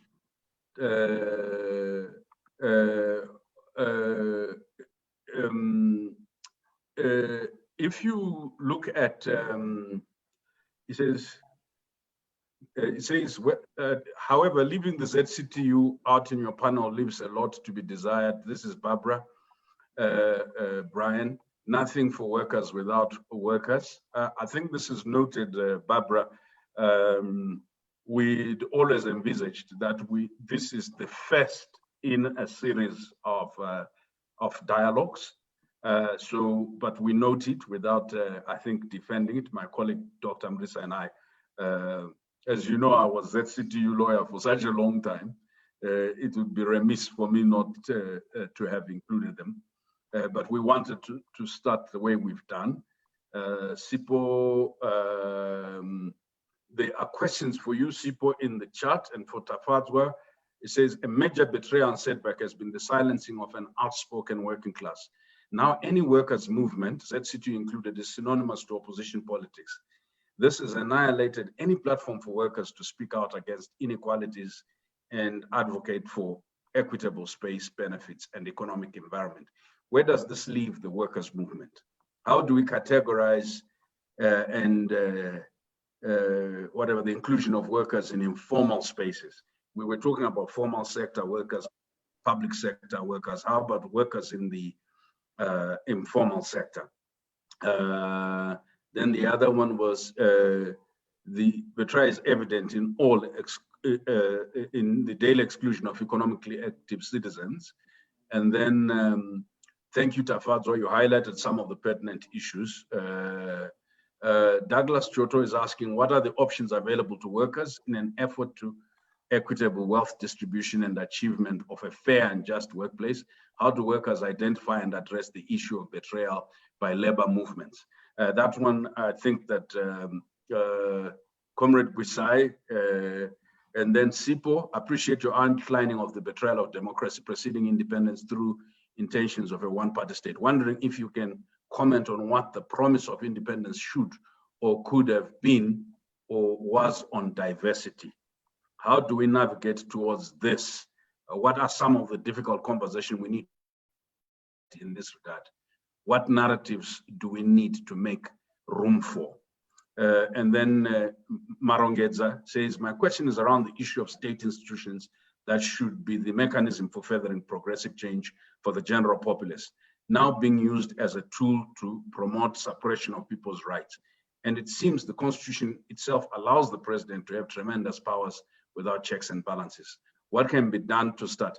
Can I leave that constitutional question because we have a discussion on constitutions coming? Thank you, Dr. Chanakira, for posting Edson Robo's quote. And then Zukiswa says, my question is to Tafadzwa. Do you think if there had been more worker solidarity, there would have been less danger of workers' rights being eroded by the government? I'm thinking here of, say, if nurses, doctors, and other civil servants had supported teachers in the 1990 strike, would things have changed? And going forward, where to for the labor movements? And then Dr. Nekunyati, all the way from the UK, without strong values, what will be the basis that hold the very fabric of all these institutions? Sipho, this is for you, that need to be built from homes to schools to workplace, and the country. There will always be holes and weaknesses epitomized by 41 lost years. Then the last question I'll read, last two are from Machoma Nangube says, Dr. Gwisai, how do we reverse or undo ASAP now, where we are? How do we reverse the scourge of neoliberalism? Then Busipango says there's need to find ways of dealing with the retrogressive mindset that our youth have been taught and developed, the divisive and false narratives about the liberation struggle that they've been taught and told, as well as the destructive culture they've ingrained. They are the future, and left to with such values will be doomed. Okay, let me read Roderick Fayayo.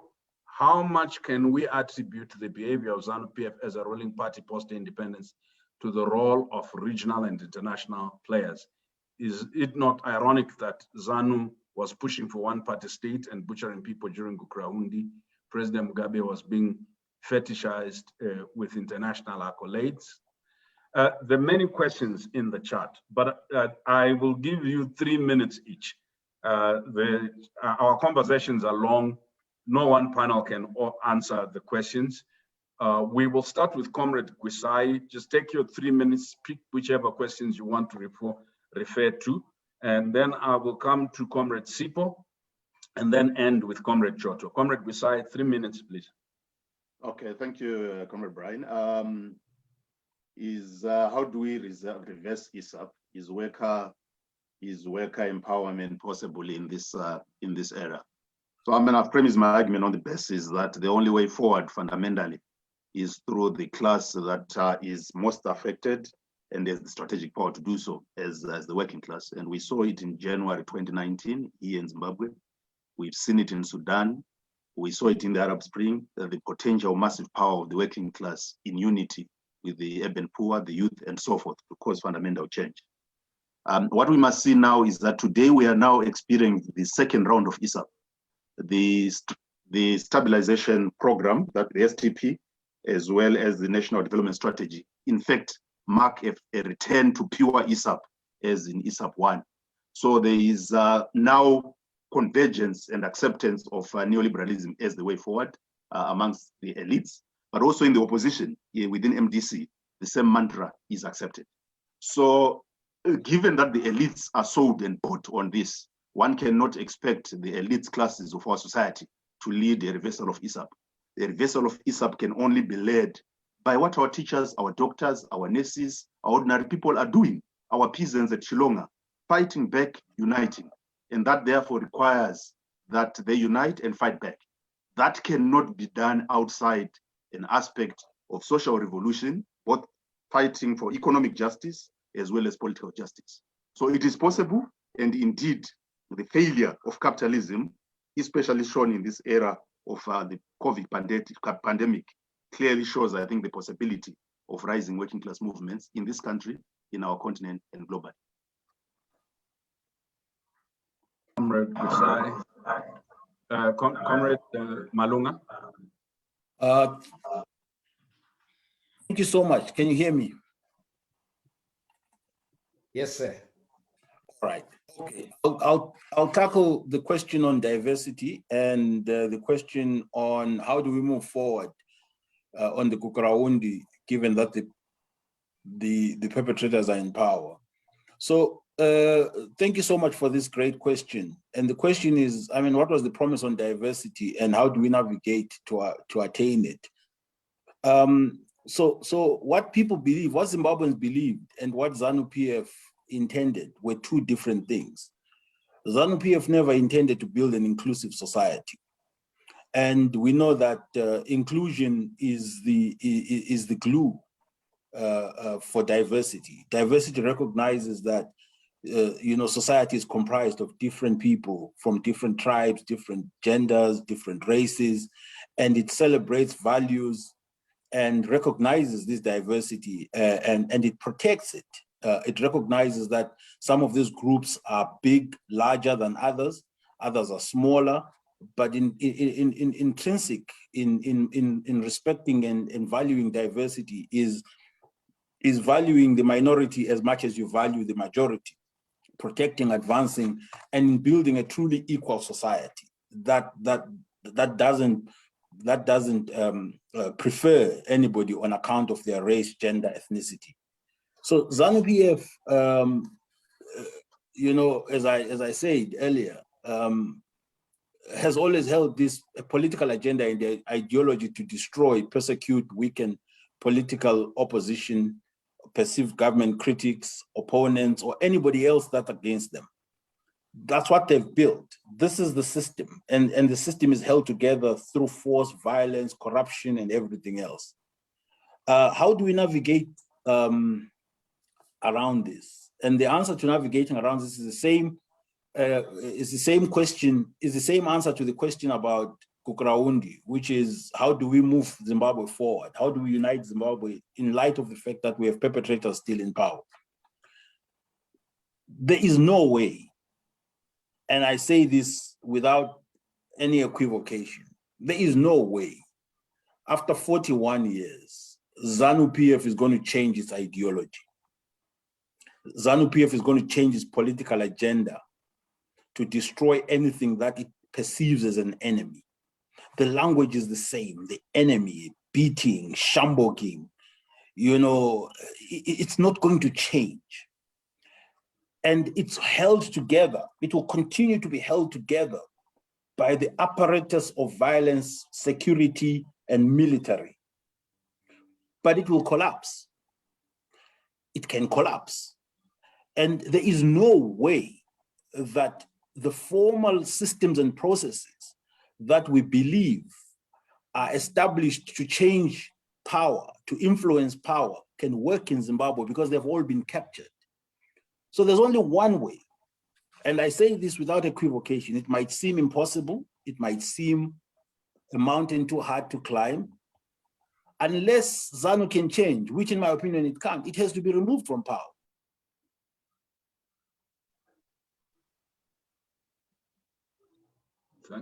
Thank you, Sipho. I don't know whether you have been removed from power or you have ended.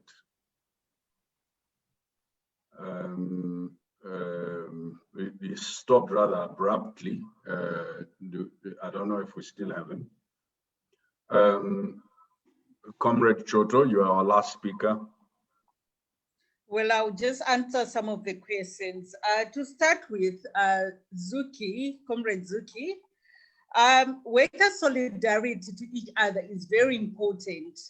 Karl Marx said, workers of the world united will never be defeated. So if workers come together, we've seen that in history. I've referred to 1948 general strike.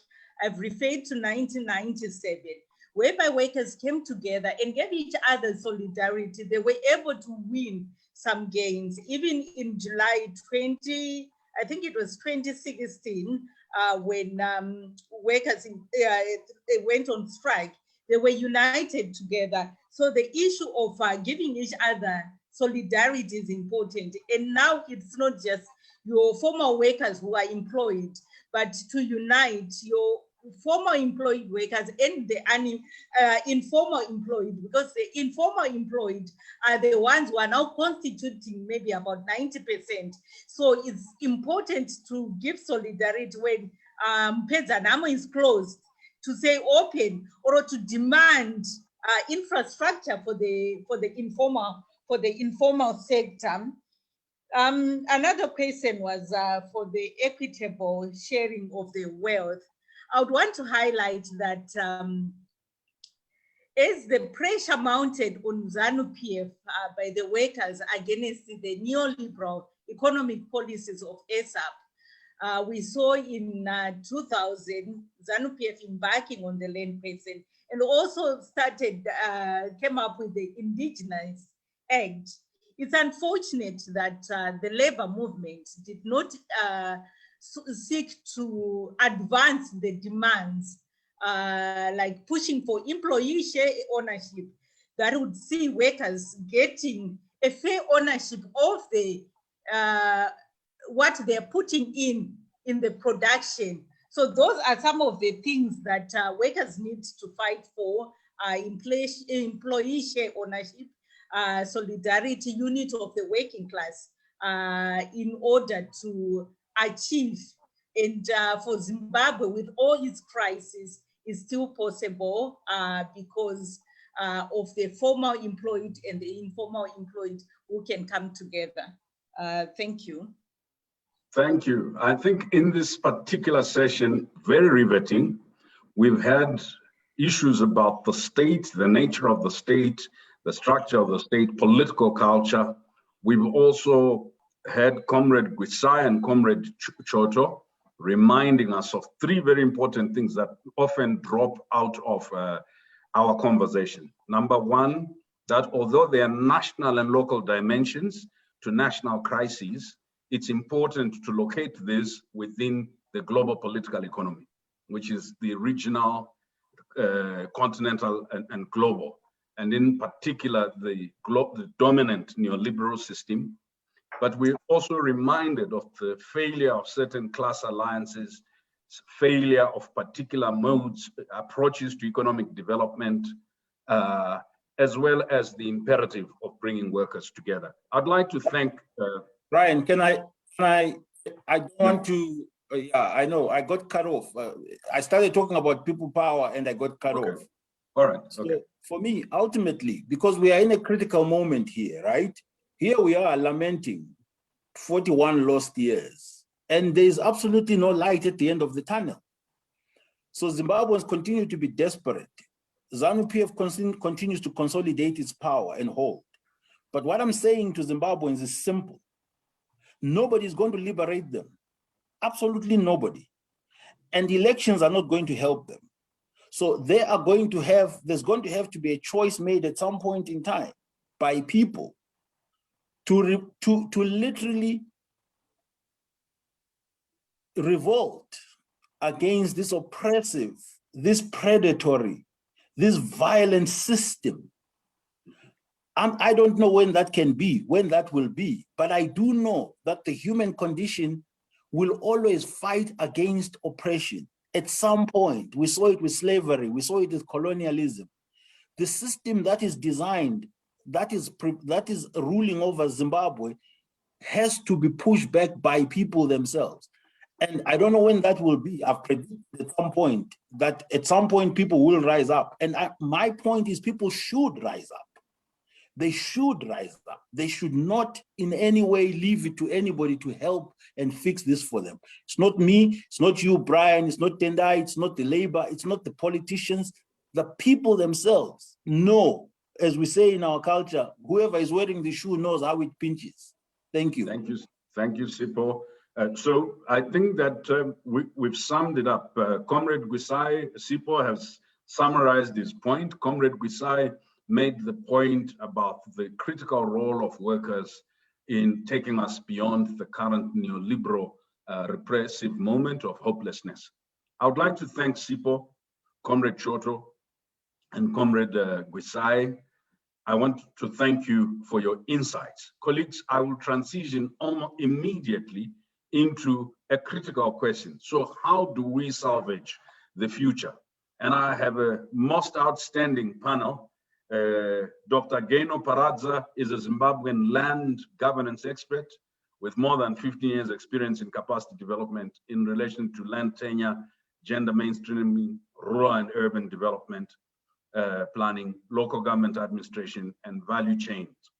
Gaino is an expert, one of the very few that we have, but also an activist who works beyond these areas that I've listed. She will be joined by no other than my brother, Dr. Alex Magaisa, whom is a law lecturer, one of the few experts that I know globally on intellectual property rights, very involved in the authorship of the current Zimbabwean constitution. He's the author of the Big Saturday Read, and he served previously as advisor to the late MDC leader Morgan Tsvangirai. And on the panel is also, I think, a colleague, comrade, Advocate Fadzai Mahere, who many of you know from her ferocious fight for economic justice, and as an advocate who not only fights for economic justice, but has been critical in fighting for better quality services within our, in the city of Harare. And she has engaged herself in philanthropic activities as well. So we have three people who are not only great thinkers, but very practical, who have a sense of approach to life that's transformative, that's futuristic. So we're asking them the simple question to begin to take us. We've listened to the promise, the betrayal. So I want to start with Gaino. How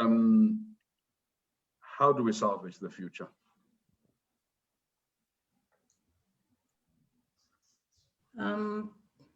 Good afternoon. I'd like to say thank you Happy Independence to everybody who is on the panel. Thank you for making time to come and listen to us. And I'd like to just give my thanks to UHAI and Civil Institute for this opportunity to participate in this milestone discussion on our beloved Zimbabwe. I must say 15 minutes is very little time to talk about 14 years of existence. It's actually 10 now. Okay, I'm transitioning from academia, so I'll try and use the academic time and stick to the 10 minutes that I've been given. So I'll just start by reiterating that what do we need land for? What do we use land for? What do we mean when we're talking about land? We are talking about something that is a place where we stay and build our houses, where we farm and produce food for own consumption and sell. It's a place from which we derive minerals. It's also a place from which we derive security. You know, when somebody is no longer working, that is a colonial relic, people go and retire, kumusha. When somebody doesn't have a job, it's a figure of speech in Zimbabwe that people say, why don't they go back home? The assumption is that there is a place to go home, that this place offers our social security. It's a kind of an insurance. It's an intergenerational asset that we keep on behalf of those who are going to come after us, having been given us ourselves by those who went before us. And it's also an asset that can be marketed.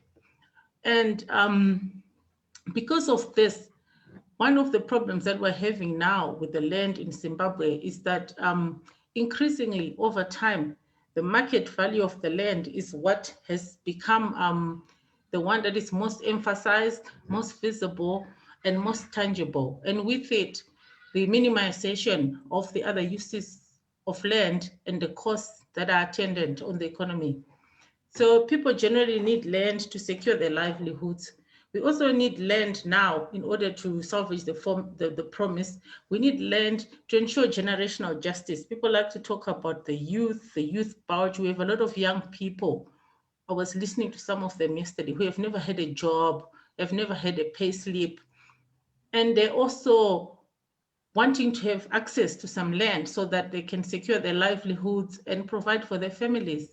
We also have issue of gender justice, where women have been marginalized in land governance, and this is an issue that needs to be salvaged in order for the promise to be realized.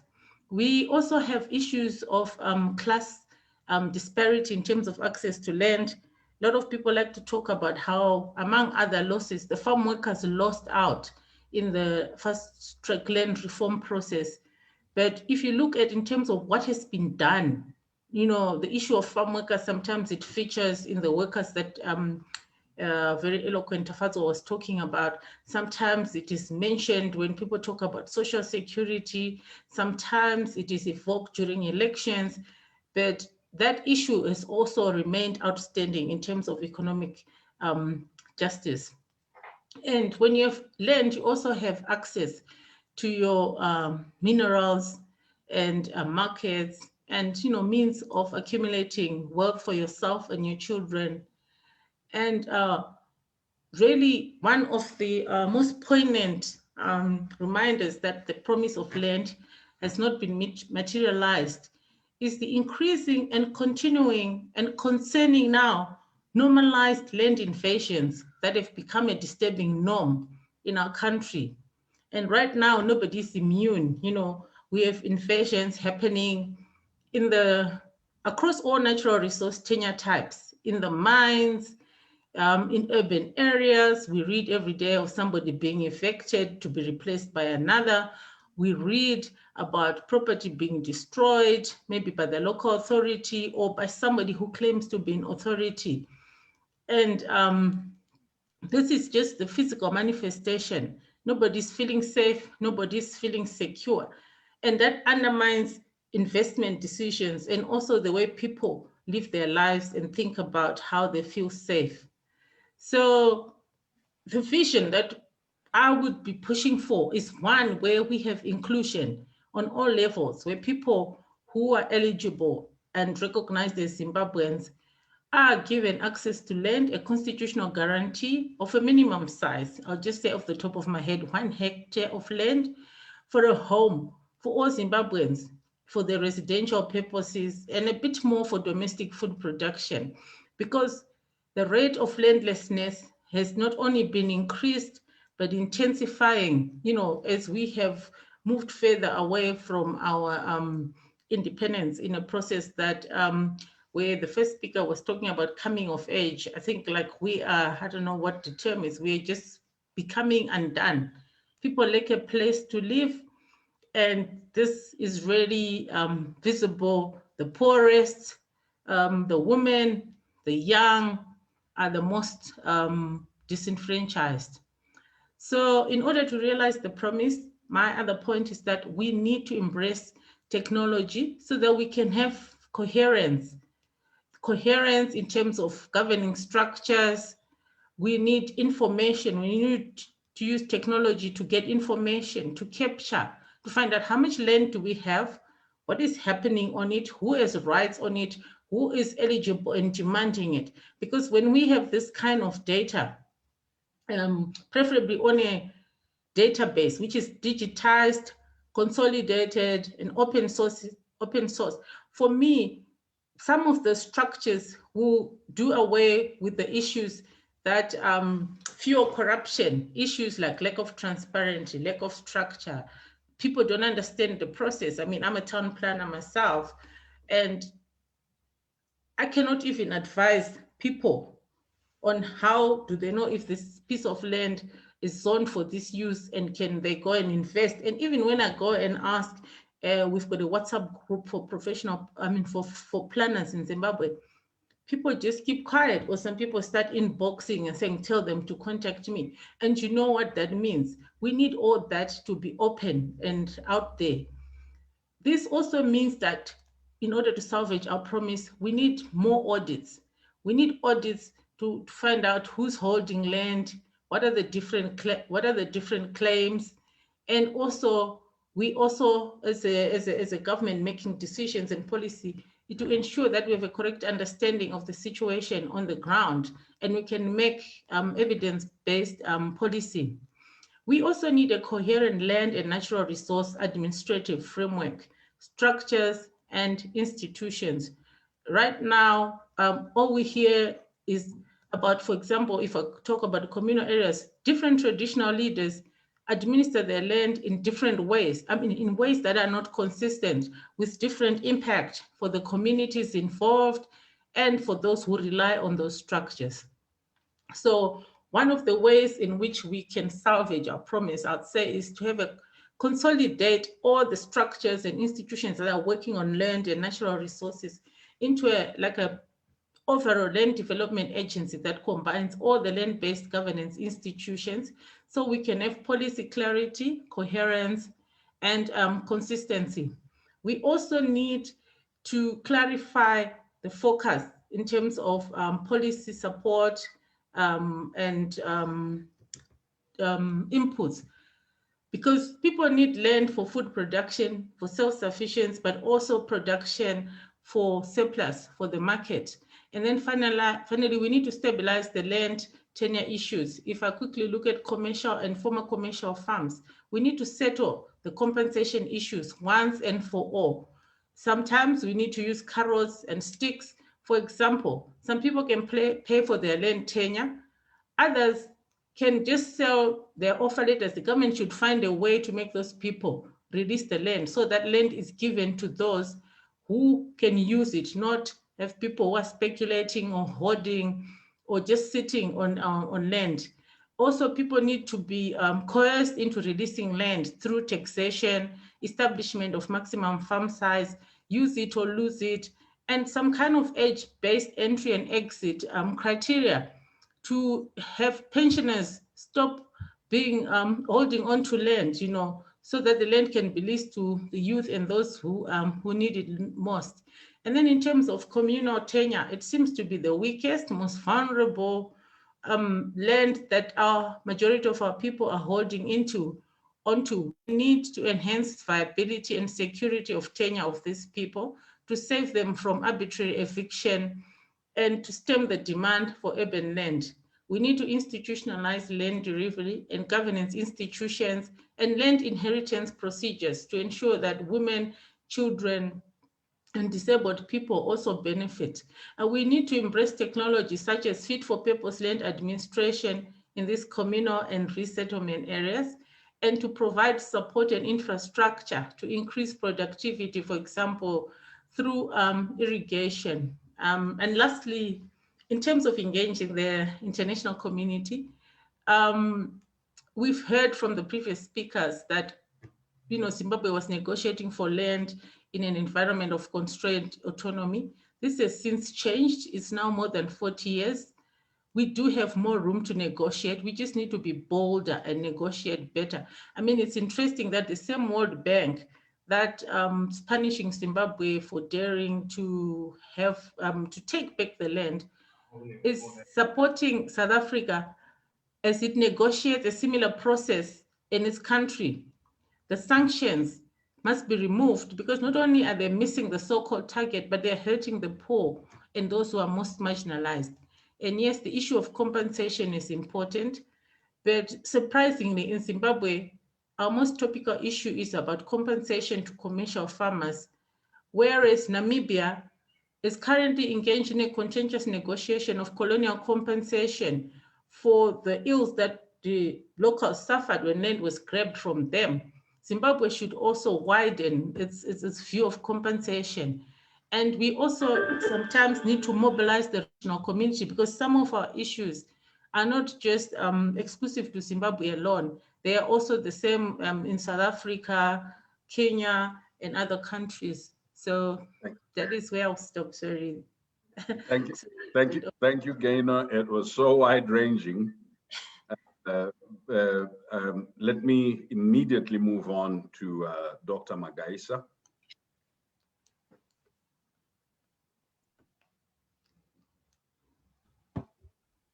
Right. Thank you very much, Brian, and thank you so much to everybody who has given some very fascinating. I thought I was going to come here just for my session, but when I logged in and listened to my brother Devros, I couldn't leave, and I think I speak for quite a few when I say that it's been very fascinating listening to all of you.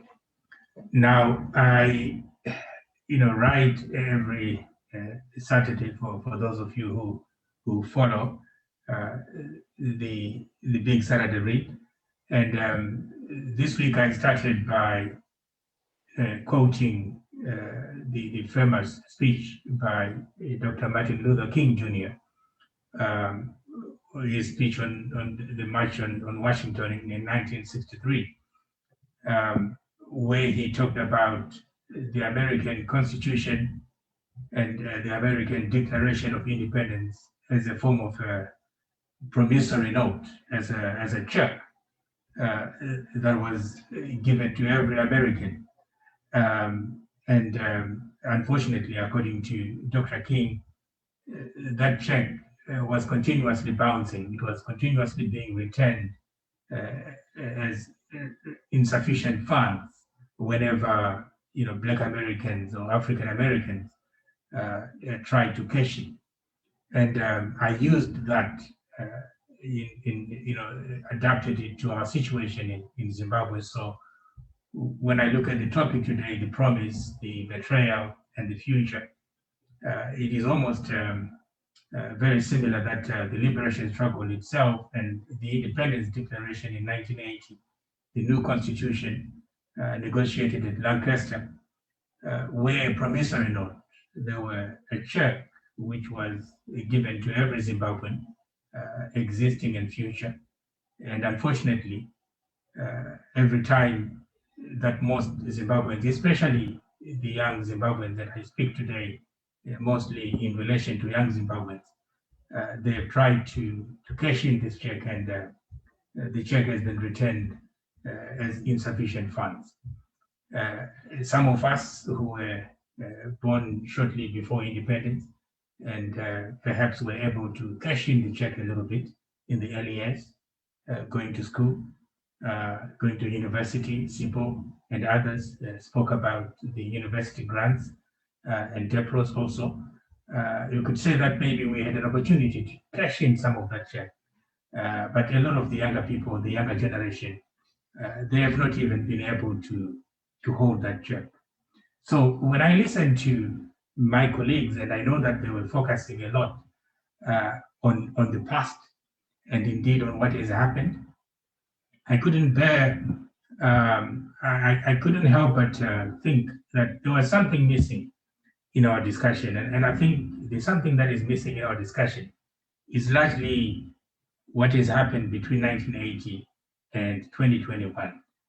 Colleagues who were talking about the betrayal touched on a number of things, but it would have been very nice. I think that it would have been excellent if we had a young Zimbabwean, preferably someone who was born after 1980, someone who was born in the 1990s, someone who has never held the check of independence, someone who has tried to cash in the check of independence and has not been able to get anything out of it. Because a lot of us who are speaking today are people who at some point have held that check and have been able to gain a little bit of it, but not much.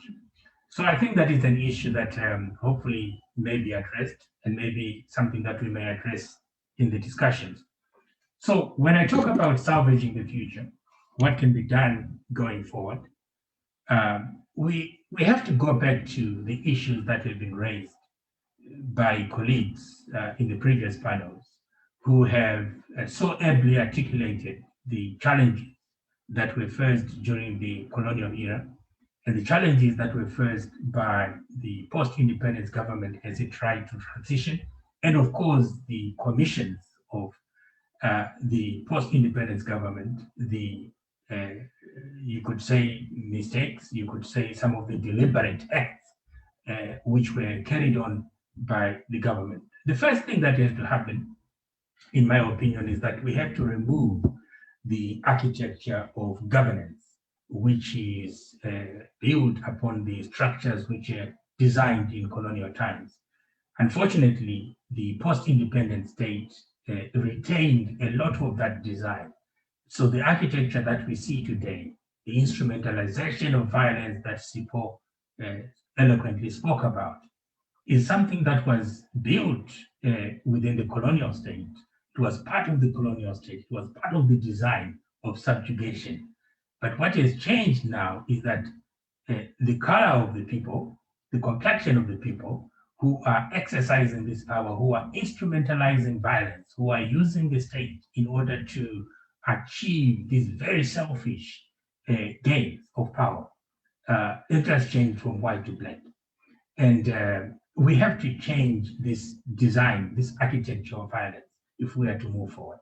The future cannot be changed unless we dismantle this architecture, which is built on violence, built on selective application of the law, the exclusionary effect of the law, and as I have already pointed out, a very violent system which cannot be sustained. The second issue is the democratic question. And DEPROS has also mentioned this issue as having been part of the promise, participation, the democratic question, the idea that every person should have the right to vote, the idea that every person should have the opportunity to participate in the decision-making process of how they are governed. This promise has not been met, partly because of the idea of one-partyism, the idea of authoritarian consolidation, which we saw very much in the early 80s, but which we also are beginning to see, especially in the post-2017 period, after the coup, the very relentless march towards authoritarian consolidation. So the democratic question is very, very important. When you talk about multi-partyism, when you talk about tolerance, when you talk about the values of mutual respect, some of those unwritten norms, things that are not necessarily included in constitutions, but are nonetheless, the norms that oil the political machine. Those are necessary if we are to move forward as a nation. Number three, we have to confront the ghosts among us. We have to confront the very ugly parts of our society. Depros spoke about belonging. Sipo, I think, also spoke about belonging and the problem that we have as a nation in that we think that we are a nation, but in many ways, when we go inside to try and interrogate this thing that we call the nation, we find that there are so many challenges, so many difficulties, so many of us who feel excluded by this thing that we call the nation. And part of this exclusionary politics is precisely because of the ruling party, which has seen itself as the state, and where the state and the ruling party are conflicted. And this is a big challenge that we have to get away from if we are to move forward as a nation. The idea of belonging means that we must confront those big problems that were faced in the past. And for me, there is no worse or perhaps better challenge that we have as a nation than Gukuraundi. We have to deal with that. We have to deal with that in the same way, that the world has had to confront, very ugly periods of history, such as the Holocaust, for example. We have to deal with Gukuraundi. It's a question of accountability, it's a question of justice, but it's also a question of belonging. And when I talk about Gukuraundi, I also make reference to other issues, including there are many people in our country whom we have denigrated, people that we have excluded in a very casual way. We call them Branda, who got what's called them the totemness. And we have people today who do not even have passports. My brother Depros at Amnesty International have recently done a fantastic report which talks about hundreds of thousands of Zimbabweans who are basically stateless. Now, I sat in the constitution making panel a few years ago, and we tried as much as possible to include clauses in our constitution. And sometimes, I go around the world when I talk about constitution making, and I say, we've had some great parts of the constitution, and the issue of statelessness is one of them. And, it's very embarrassing when I read that there are actually stateless people in Zimbabwe right now, whereas our law says otherwise. So there is a disjuncture between the law and reality. That has to change. But the issue of belonging, the issue of nationhood, I wish that my brother, Professor Savelo Kashenin, would have been here on one of these panels. And I hope that we can have him in future to start talking about these issues of belonging, these issues of what constitutes a nation. It's an issue of fascination for me as a student of trying to understand nationhood, something that I have always taken for granted until more recently, when I began to read a little bit more and to understand what makes nations, and that perhaps this whole notion that we have a Zimbabwean nation is itself problematic. It is something that we should have been discussing even more, interrogating even more when we are talking about the Zimbabwe that we got in 1980. Yes, we got a country, but did we get a nation? Do we have a nation? What are the issues that are impacting on the idea of nationhood? Why are there some people who are questioning the very idea of the Zimbabwean nation? Is it something that will just die down, or is it something that needs to be attended to? And how do you attend to it? And that's why I talk about attending to Gukuraundi, attending to the 2008 election violence, attending even to the violence that characterized the 1980s elections. There's so much violence that has been prevalent in our country, not only before independence, but also after independence. And again, it continues to this day. The issue of demilitarization, I see Brian is here. I was about to get into my element, but let me talk about demilitarization, my brother Brian. We cannot move forward as a nation unless we demilitarize the state. Our state is a militarized state. It has been for a long time, but I think it has been even more apparent to us Zimbabweans and to everybody else watching from beyond after the November coup in 2017.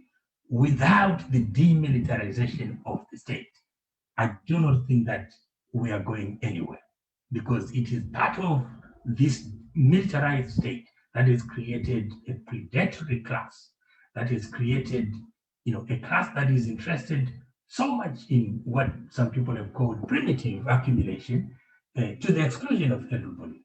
But it is also the same that is pushing towards authoritarian consolidation. How do you get around the demilitarization of the state? I go back to the point that my brother Sipo mentioned. It cannot be done without the intervention of the people. Very often, we Zimbabweans, we look to people that we call leaders, whether they be civic leaders or opposition leaders or church leaders. But at the end of the day, the responsibility lies in our hands. It is the people who have to make those decisions. Of course, there has to be someone who is to inspire people. There has to be a Martin Luther King Jr. There has to be a Mahatma Gandhi. There has to be someone who stands up and sells a dream to the people, gets people to understand why they are supposed to get together, to understand that the collective is greater than the individual pursuits. At the moment, we are still too focused on me and I. We are not focused on us, on ours. And that is what we must do as a people. I will stop there. I suspect that there will be some questions to come, and I will be happy to address them. Thank you so much, Brian, for your indulgence. Alex, I'm going to ask you to apologize to Advocate Fadzai Mahere for suggesting that she was born before 1980, and to Nicolette, who's going to come. So yes, we do have people who were born after independence, so we will hear from them. Having said that, I'll hand over to Advocate Fadzai Maher. Thank you so much, Alex, for your views. Yeah. Welcome.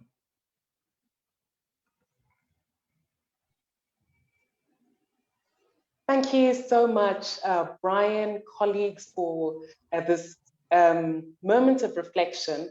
It's such an important conversation to have. I was born in 1985, for the record, a time at which Zimbabwe was only 5 years old,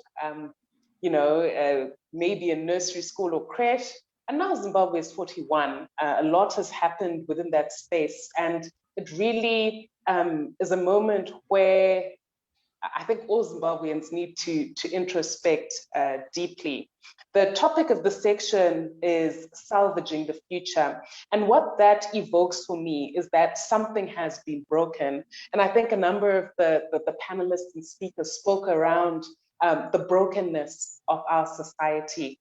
We are not short of examples of where our society urgently needs fixing. But at the same time, the idea that it can be salvaged offers a little bit of hope for citizens, for young people, for those who are in the middle. And I really am trying to apply my mind to how we can salvage whatever is left, especially for the future.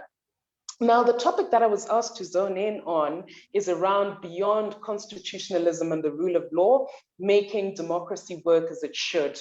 And what I just wish to say is that, I'm one of those people who came out of the womb knowing that I wanted to be a lawyer. I have, strong legal training, and I deeply believe in the law.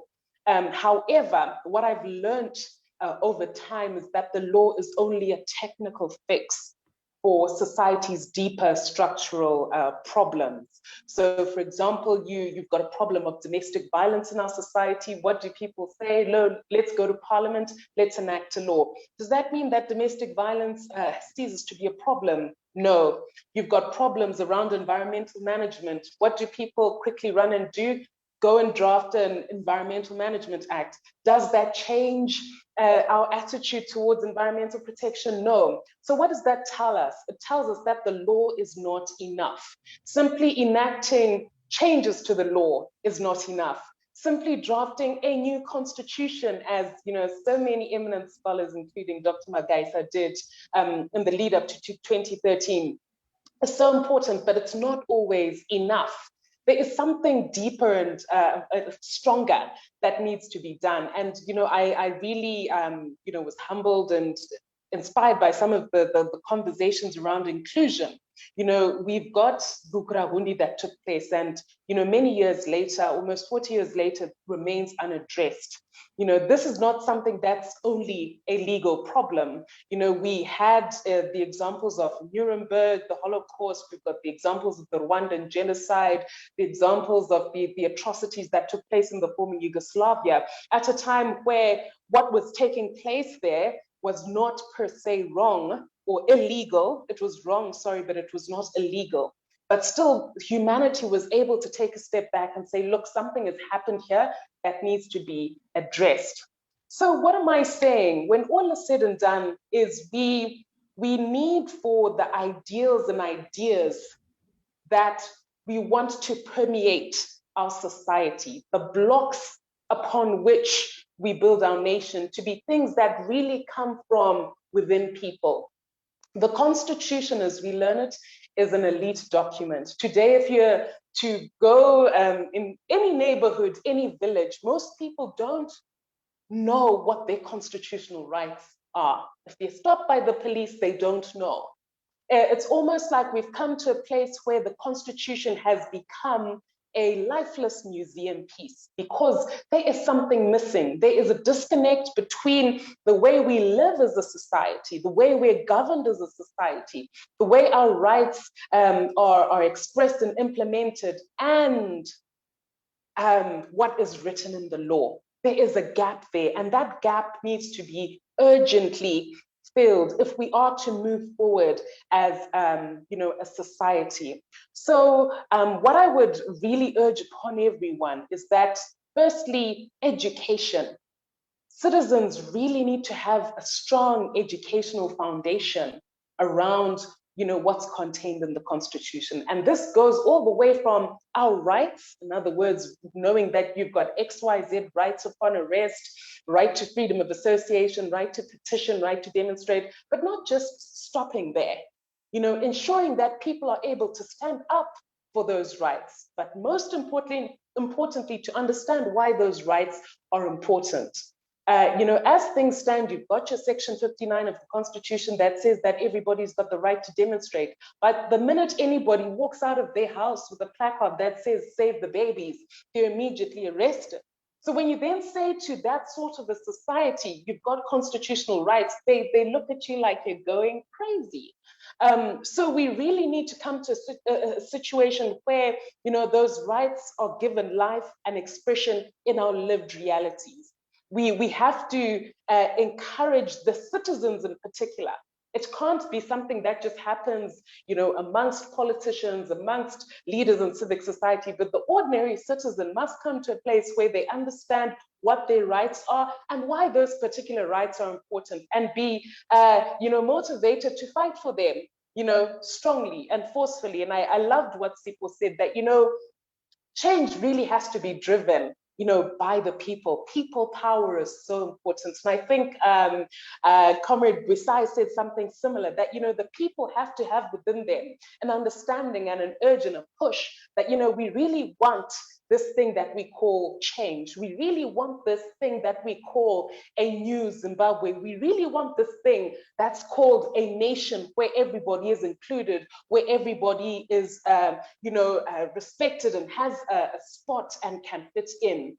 Because if we don't do this, if things just remain, if the rights we speak of governance, even electoral rights, only remain something that's our conversation amongst the elite, we're going to come to a place where the Constitution is violated left, right, and center, because the citizens will be suffering these violations and sometimes not knowing, what is transpiring, and that something has been done wrong. And I've said for a very long time, since before I joined politics, that the Constitution should be taught in schools.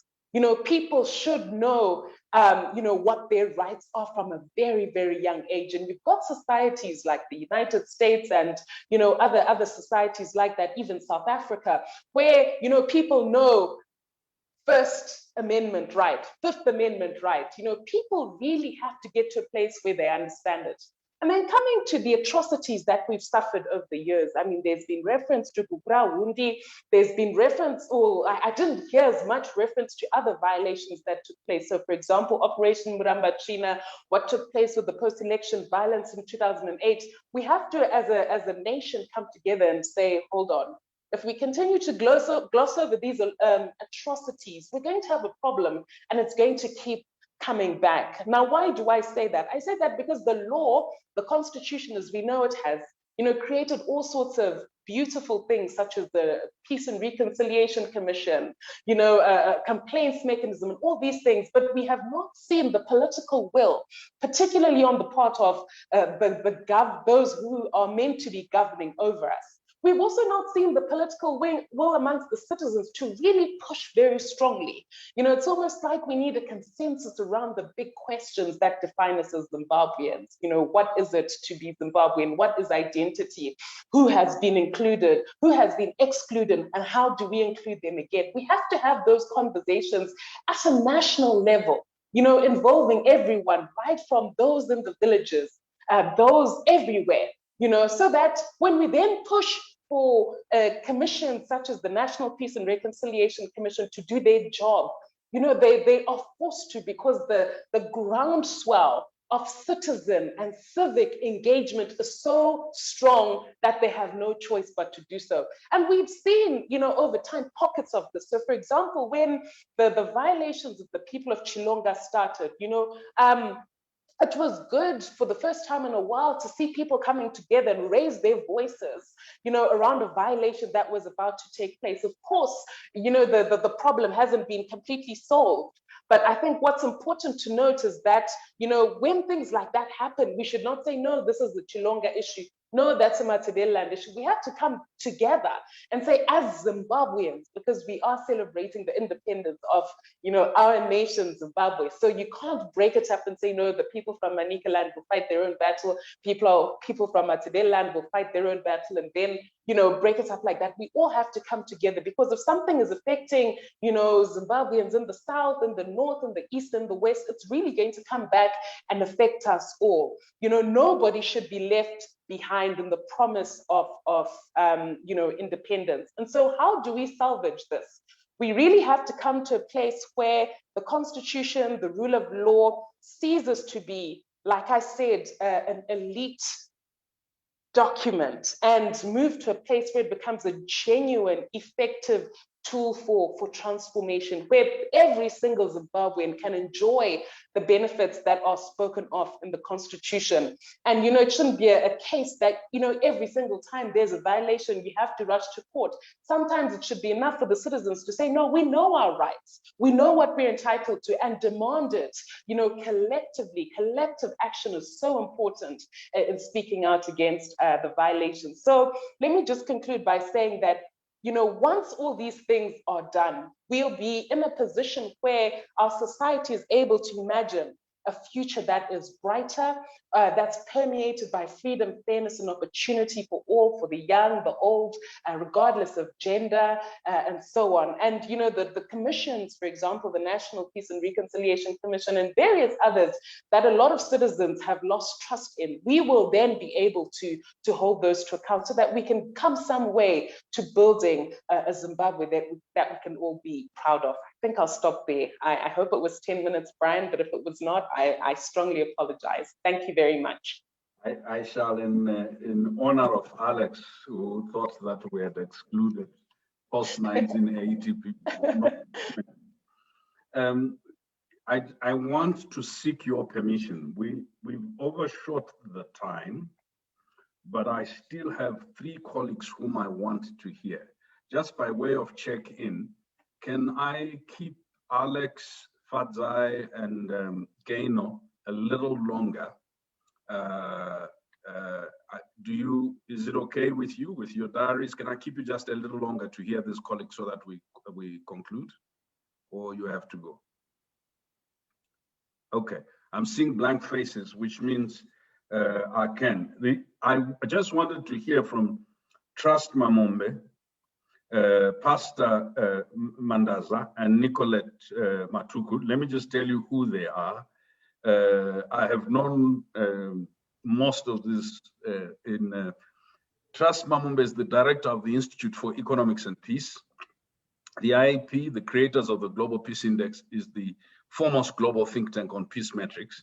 Mamumbe is the founding director of the National Peace Trust, whose broad goals are to guide national development at all levels in a peace context and the consolidation of infrastructure for durable peace. Nicolette is a Pan-African enthusiast, and with over 8 years experience in youth development, she's the COO of Association of African Future Leaders. She serves as a youth delegate for the Global Chamber of Business and sits on the board of the African Agriculture Agenda, amongst other boards with executive positions. She advocates for the inclusion of young people and upskilling to produce world-class citizens. My brother and friend, Pastor Elliot Mandaza, is the pastor of Jabula New Life Covenant Church in Bulawayo. He serves a variety of leadership and voluntary roles, including, amongst others, as vice chair of the Bulawayo province of the Evangelical Fellowship of Zimbabwe. He's a board member of the National Blood Services of Zimbabwe, a member of the Bulawayo Water Crisis Committee, and a volunteer in the IM for Bulawayo Against COVID-19, which is a multi-stakeholder initiative responding to COVID. I'm going to start with Elliot, Pastor Elliot, just to get a perspective from the church in this, how do we redeem the future? And then after you, I'm going to immediately, I'll just try, and if you can do it under 10 minutes, I would be most appreciative, although, and then I'm going to come to trust. And as is befitting, I'm going to end with the spectacular and fantastic Ms. Nicolette. Many of you who have not heard her before will understand what I mean. My brother, up to you. Thank you, Brian, and colleagues. Really appreciate all that has been in the build-up to this moment. I think all the presentations have been very enlightening, very relevant. And as you can imagine, so much has been said about where we have come from and where we are, that the work of going forward becomes that much more important. Earlier in our dry run, Tendai had wanted to take down those essays by his daughters, and I just suggested that he keep them there so that we remain focused on that what's at stake is not just for us, but to realize that there are future generations depending on our responses and interventions. And so my assignment, my brief, was to speak on the national interest in a context of competing political interests. I am pleased to see that our national president of the Evangelical Fellowship is on this conversation. So if I misrepresent the church in any way, I'm glad that he can always clean up. I've taken this from the perspective of not just salvaging the future, but addressing the issue of redeeming the future. And from our context as the church, to redeem has to do with the idea of paying a ransom, to rescue or to deliver. And when you talk about redemption, we have to understand that there's always a price to be paid. And I think we may have to, all of us, I think we are within a certain age bracket, whether born before or after independence, we are all sitting as a generation together, given the shared experiences and frustrations and hopes that we have for our nation. And so the price we may all have to pay is that we will labor today for fruits that will only be seen in our lifetime, but towards the tail end, if we are going to undertake a systematic process of this redemption to ensure that we don't have future generations coming back to this moment. So I think from our perspective, there would be need to create new viable alternative models. And I would propose that these would include the following. Many of these are things that have already been touched on by various speakers in one way or the other, but we now have to start creating and unpacking them. The church presents an opportunity in being able to model at a micro level what could then take place. So first and foremost, I think we need to have a conversation and an agenda for nation building, which could start at a community building level, so that these conversations, as has been said, are not taking place at the higher echelons of society and behind closed doors, but that they're taking place at a grassroots level. To my mind, this leads to the collapsing of the silos of self-preservation and indifference towards anything that happens around me. So conversations around, as Advocate Mahe highlighted, and others around Burundi and various other injustices that have taken place and things of the sort. If we talk about national healing and reconciliation, we have to be able to cascade these conversations down to a community and a social level so that they become commonplace, and the national healing process can literally take place at the level where the greatest hurts and pains are. They are not in a political space. They are not in a judicial space. They have happened in a communal and a social space. And that's where we need to enable these conversations to find full ventilation. Secondly, we, in the context of nation building, we then have to look at unity in diversity, where we celebrate and embrace our ethnic and ideological diversities, among other things that set us apart and distinguish us.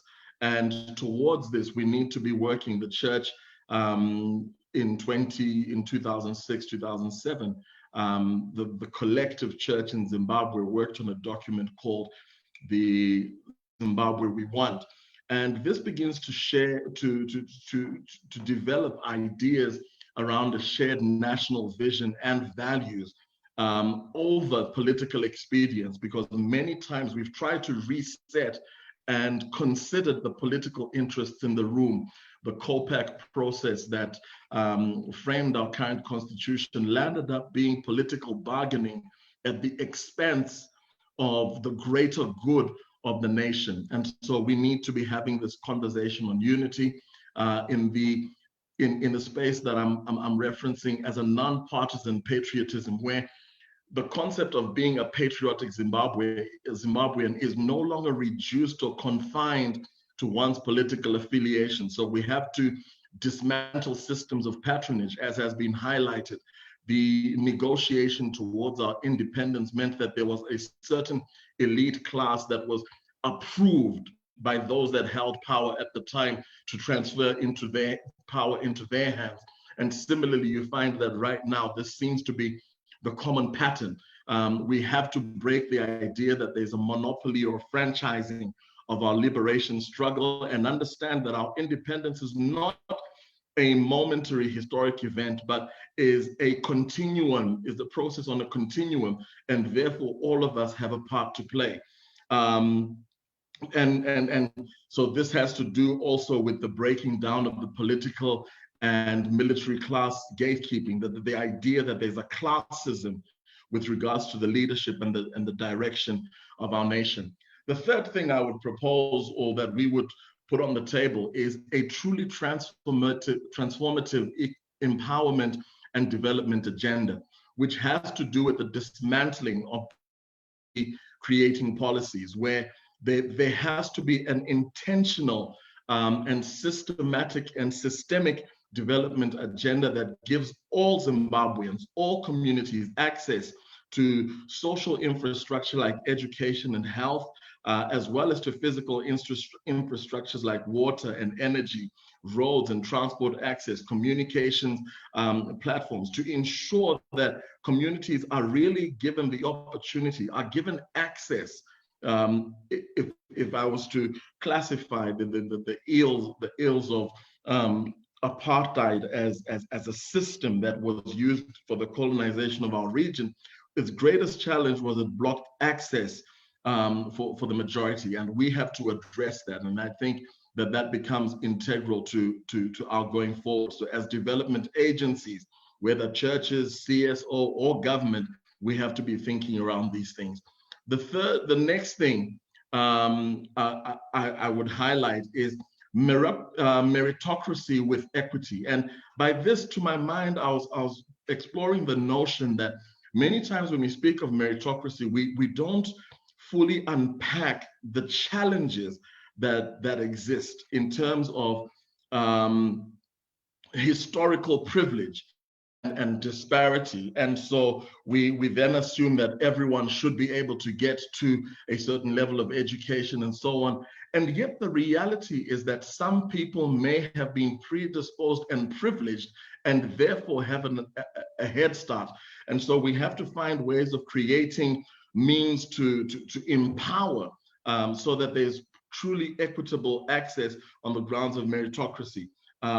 If you look at the Arab Spring and you look at, I was just thinking of the Nigerian cycle, where coming out of a succession of coups, the political class that has then emerged in a democratic Nigeria has been those that were privileged by the military history.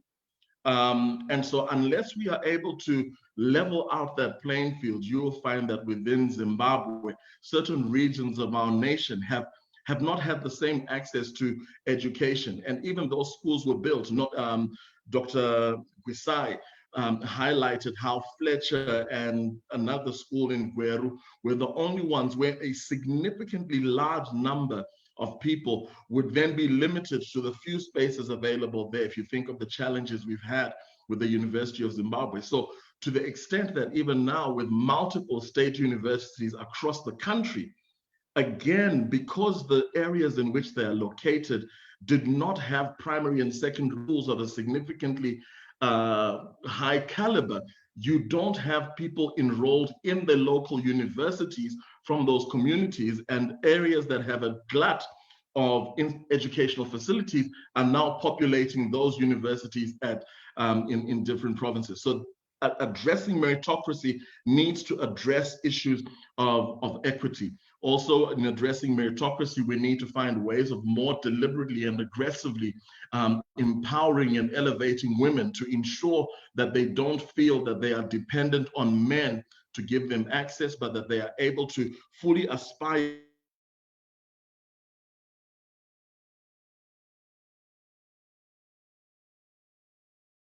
to the highest echelons without a patriarchal system in that vein as well, a reference. So that political office is not an end or a means for gain, but becomes a platform for greater service and sacrifice.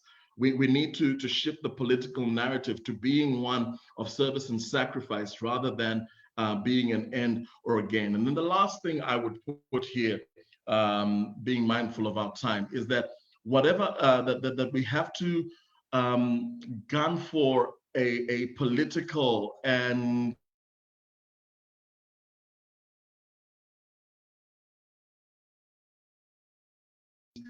national conversation of ideals and ideas over personalities and identity embraces is around the issue of justice and truth, that the truth needs to be the bedrock of our justice system. The justice system then becomes a thing that's got a basis of morality that gives us an absolute true north from which there's no deviation, which will then help us engage in or partake in conversations that then reframe concepts of power and prosperity, so that those can then also be reframed to ensure the accessibility to these things for everyone, especially among other things, as the church, we have the ability to help imbue a nation with the value and the dignity of hard work. Those are just some of our ideas at this time. Thank you, Brian. Brilliant as always. My brother, Trust Mamombe.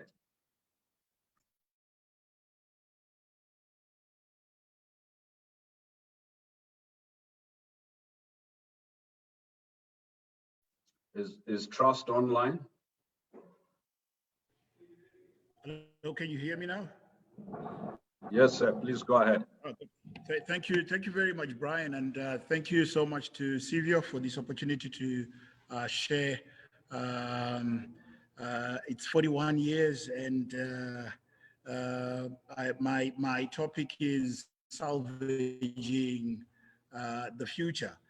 from a peace builder's perspective. I just traveled this morning 420 kilometers from Harare to Bulawayo for your funeral, Brian, and we are laying to rest a 5-year-old. And I kept thinking to myself, a 5-year-old and the impact that they have left on many of us.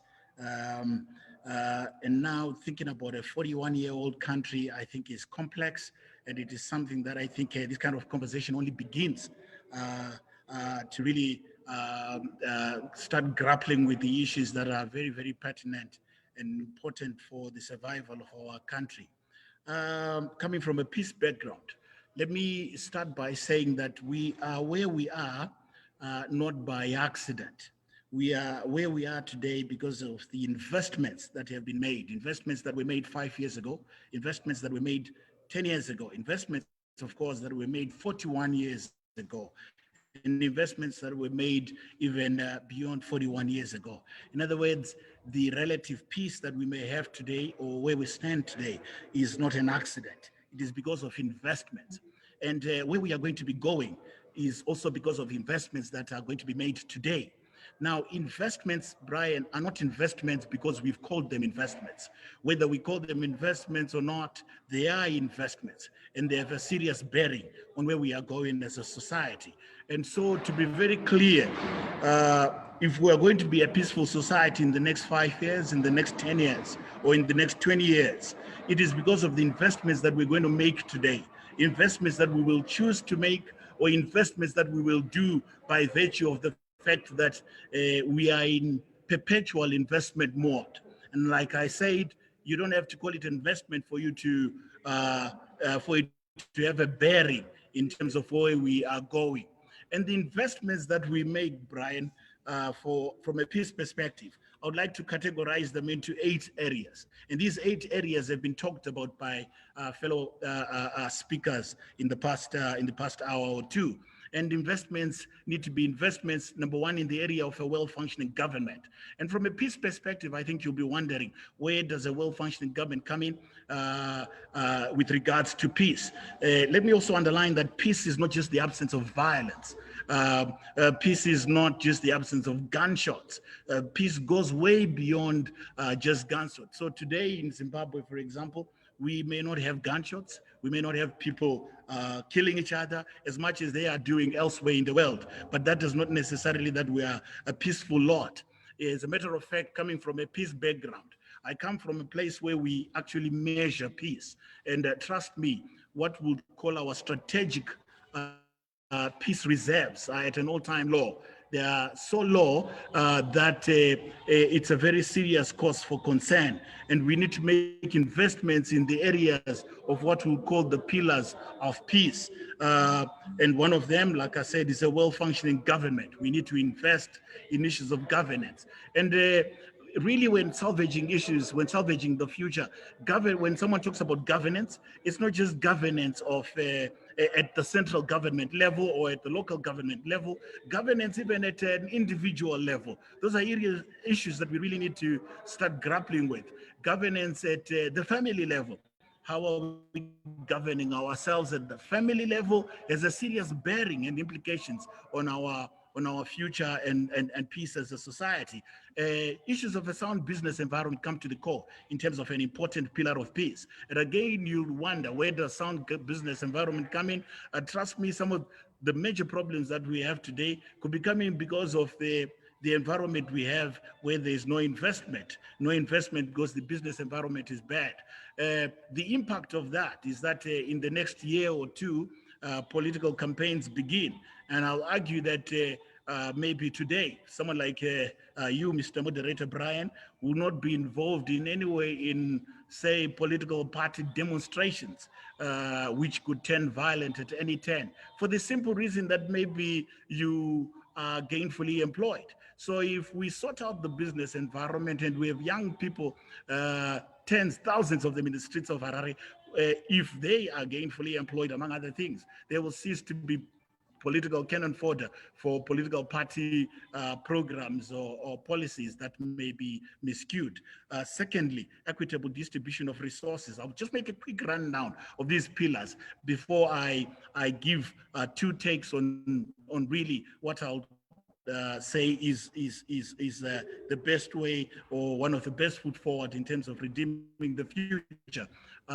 Equitable distribution of resources remains key. And this is an area, again, where there's a lot of contestation, where there's a lot of differences, depending on the political side you stand on. Number four, the issue of corruption. Trust me, the issue of corruption is so important. It's so important that we may get everything right, but if we don't get issues of lowering levels of corruption, it will have prospects for future peace. Number five, the issue of good neighborliness. And these are some of the soft issues. The hardcore issues of the politics of the day are way more important than issues of good neighborliness. But I think there is a lot of empirical. Number six, Brian, I think also in terms of salvaging the issue, it is important that we begin to work seriously on the issues of free flow of information. Free flow of information is very key. It's key because we are where we are because of what we have had or what we have not had. And I think I can go on in terms of explaining that. And then number seven, and also very, very critical, human capital development. Of course, we boast that Zimbabwe is what, 92% literacy rate, but it goes beyond literacy rates and so forth. It also captures the issues of the skills gaps that are there in our society. Are we producing students, learners that are supposed to be, that know what is supposed to be done and is relevant for our society? Now, having said that, Brian, and having just run down those important areas and important pillars of peace, which may sound like they are not peace, hardcore peace issues, but for all intents and purposes, they are, because peace is not, peace does not just happen in a vacuum. We don't wake up one morning and Zimbabwe is a peaceful society. Neither do we just wake up one morning and we are a violent lot. We are violent or we are peaceful because of investments in these areas. And I think going forward, how do we salvage the future given the contesting political positions, or rather the polarization that we have in our society? One of the things that we need to do as a society, as a nation, is probably begin to think systematically, what you'd call a systems approach. Now, systems is borrowed from the medical world. And it is in the medical world that we really talk about a systems approach. The systems approach basically says that there is nothing that is more important than the other. And I think this is very important as a society going forward. If we're going to salvage anything, given 41 years down as an independent society, systems approach. What's more important, if I would ask? Is it your lungs or your heart or your kidney or your liver or your intestines? What's more important than the other? The fact that you realize that it is difficult for us to say, well, it's the liver or it's the intestines or it's the kidneys or it's the lungs. It's difficult to say what's more important. And I think that kind of approach helps us, because we must get to a place where we realize that while we may think it's the liver or the heart or any of the big 5 organs of our body, it could just be the appendix that could be fatal, that could lead to demise, that could lead to our society getting into serious destruction. It could just be the little pancreas in a very holistic way, and stop thinking that, you know what, what's more important is what ZANU-PF does or what MDC does. It could be very well what we do as individuals, what we do as families, what we do at the local level. So there is no bigger or more important area in terms of fixing our society than the other. While we may be busy focusing on the heart because we think, well, this is the area where blood is pumped, the appendix could be fatal. And I really would have wanted more time to unpack and break this down. But I think it's a whole. Yes, The MDC may believe that the kidneys are the most important, and ZANU-PF may believe that, for example, the lungs are the most important. Trying to do away with any one of them really puts the country in a fix. And I think for the past 41 years, this is it. This is what has made us record minimum gains as a society. We have gained lowly for the simple reason that we have tried to say, well, in terms of governance, this is more important. In terms of macro management of the economy, this is more important than the other. We need, Brian, for me to conclude, to get to a place where we agree as a point of departure in terms of salvaging the future. Agreement, what do I mean agreement? Right now, probably just the mention of the word agreement raises a lot of eyebrows because everyone is thinking we can't agree. Surely we can agree. We are a nation of fully well-educated, smart people.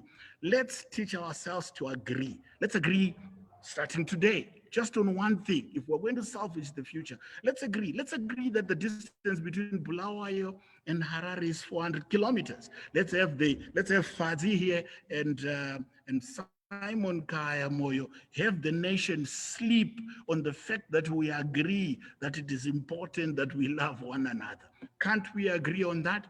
You know, unfortunately, the moment you begin to think about agreement, you want to tend to run away and talk about the issues that divide us, the issues that we don't agree with. What are the issues that we agree on? Can Zimbabwe go to bed tonight on an agreement? On an agreement that, you know what, the liver is important, the kidneys are also important in terms of national discourse, in terms of the issues that build up this country. We can agree. 37 years ago, the global political agreement was put in place.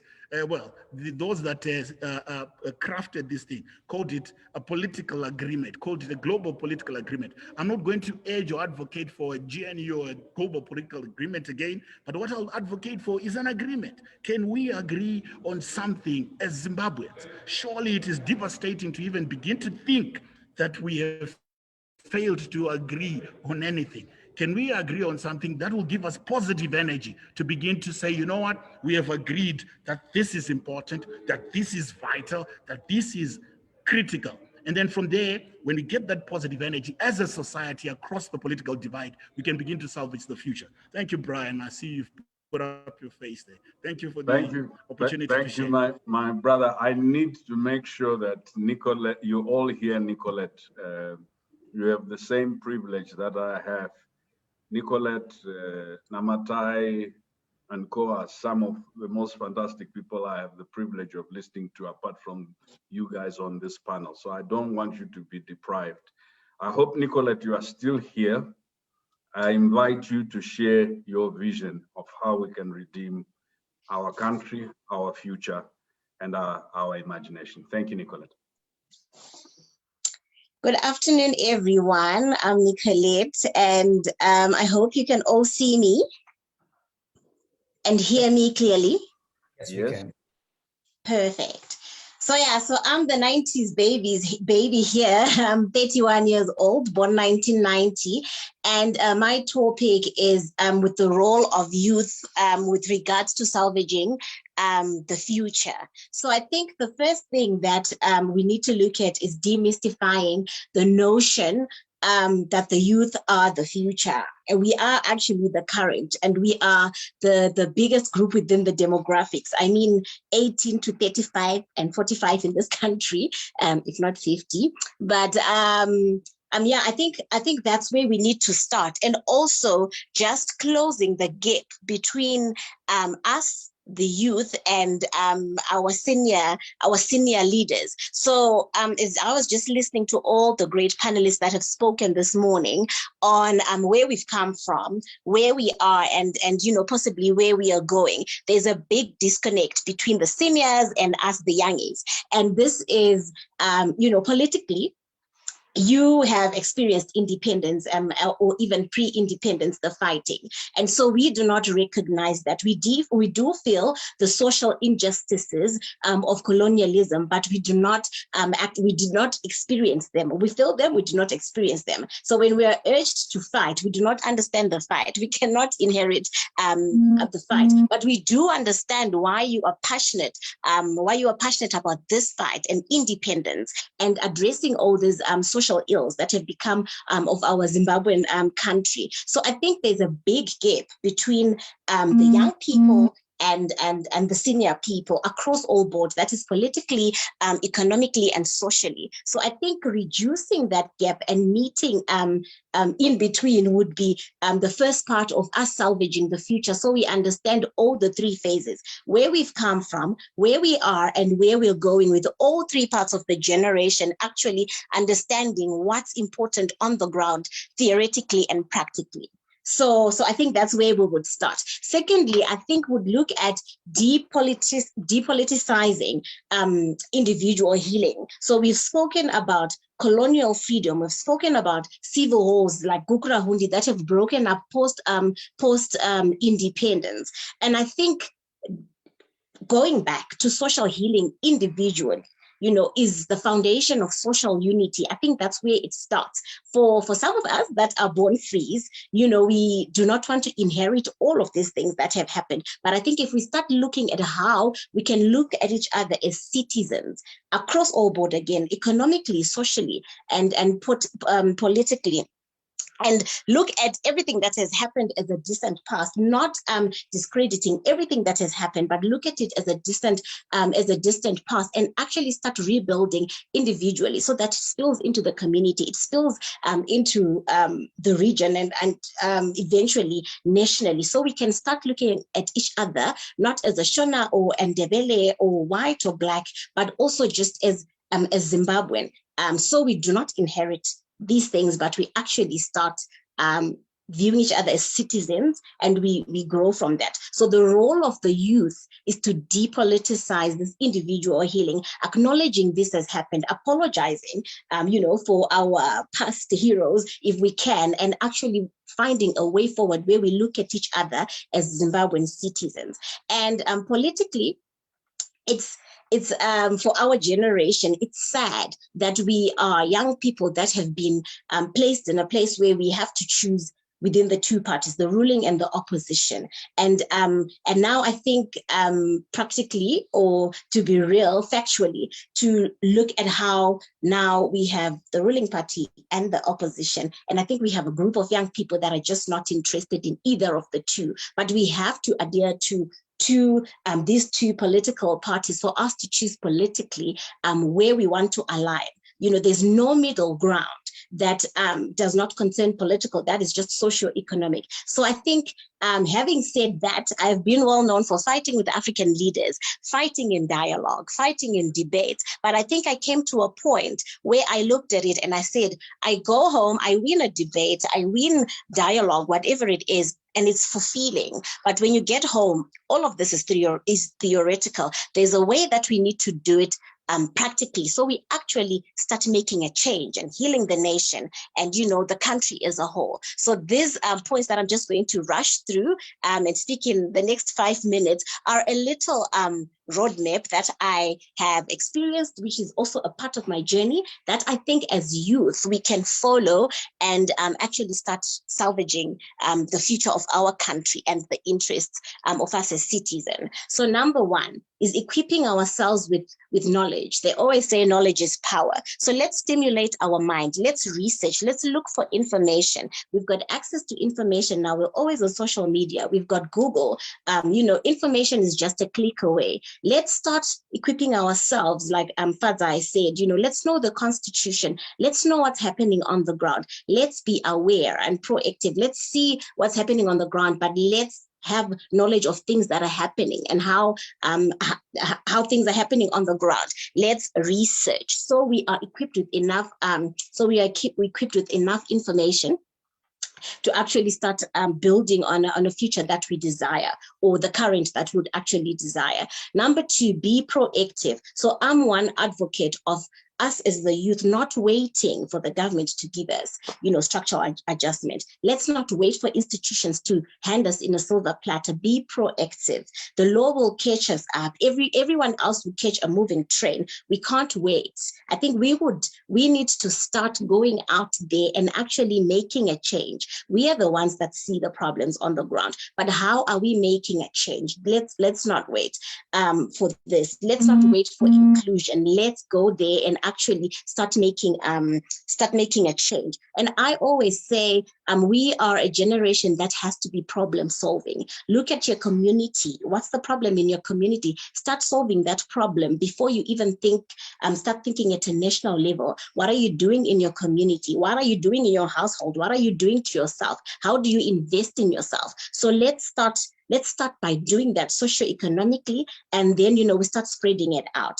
Next is establishing physical, geographical, and now virtual relevant communities that actually accelerate us onto the next level. And by this I mean regional integration. For example, let's participate in these things. For example, now there's a campaign on the African Continental Free Trade Area. Let's start engaging in things like that and start thinking. And now we're a global world now, thanks to COVID and IT and the 4IR. So let's start engaging in these things. Let's learn from other people how they've done it. Let's exchange ideas. Let's also put Zimbabwe on a map. Let's make noise about it and actually make a change. Let's participate in decision making forums and all of that. That's the only way that they'll hear our voice, or that's the only way where we'll learn and start seeing avenues where opportunities are, as well as exploring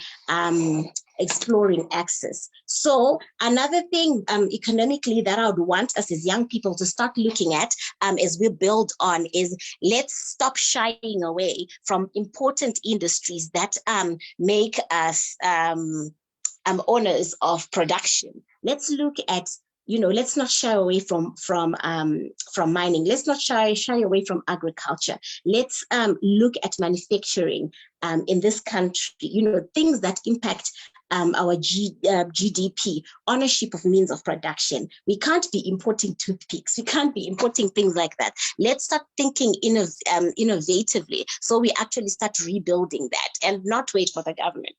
Let's make the government irrelevant. Let's start doing these things. I always share a case study of Nigeria, how we went to a city in Nigeria and, the municipalities were not delivering services. And now you go to every house and they have a little septic tank and a whole water system and solar system happening outside. I know we would want it to happen at a national level, but let's make them irrelevant if we can. Let's make them irrelevant if we can and start moving forward. We can't keep waiting. Let's also be aware of regional development. Let's participate in it. There's always access. There's always things happening within the region that we can participate in, and just become an African force, so that when we need help as Zimbabwean youth, we can bring all these communities that are regional just to help us out in terms of everything. And then I will not also be ignorant in everything that I've said. I will not be ignorant of the challenges that exist for these things to happen. So economic sanctions are a reality, but let's find ways to go around them as we wait for these sanctions to be lifted. They'll take a long time. I'll give an example that has happened in agriculture in this country, where we can't supply certain foods and stuff to the West.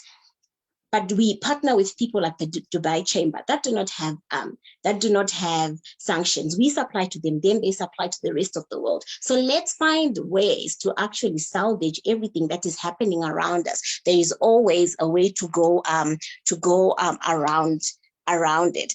And like I said, however, we've got sanctions, we've got political impediments, we've got all of these things, and we would like to actually then ask support from the government, from banks for funding, for example, and also try and fight nepotism, which is very, I would say, which is very known in our country when it comes to access to opportunity. So we are also aware of these hardships, but as young people, I think let's come together and actually start looking at ways we can, go around it, especially economically and socially, because as we wait for political change. So I think for me, that is it. And I'm happy to take any questions.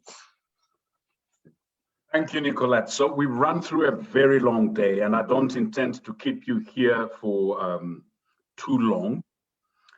As Uhai and Seville, we were deliberating two things: to bring you the widest spectrum of ideological opinion in our country, and also to bring you a diversity of generational experiences, as well as an attempt at professional diversity.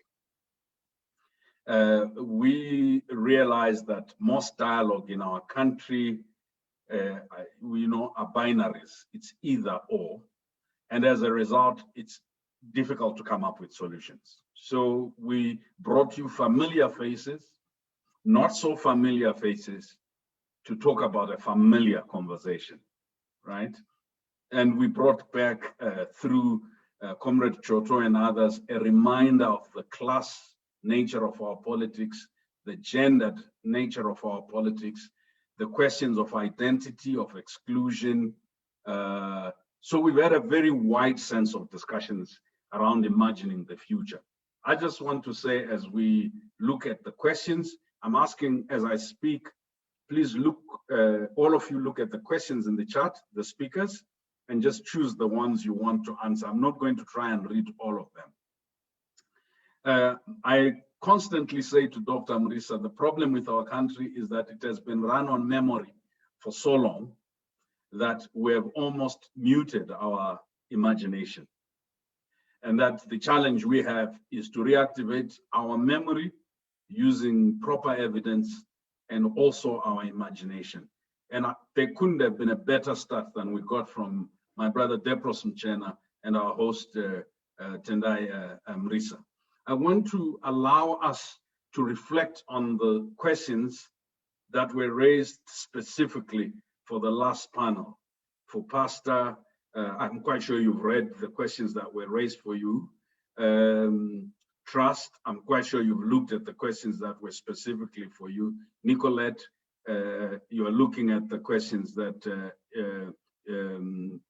are relevant to you. I have all sorts of people that I have not seen in a long while on this panel. I saw Dr. Olivia Mchena, Shingai Mtasa. I'm going to ask Shingai Mtasa to ask a question. Is Shingai Mtasa still here? He has a question specifically for Nicolette. Yes, he's here. Just ask them to unmute his mic. Yeah, okay. Please, Secretariat, unmute Shingai's mic. Hi guys. No, I think the opportunity to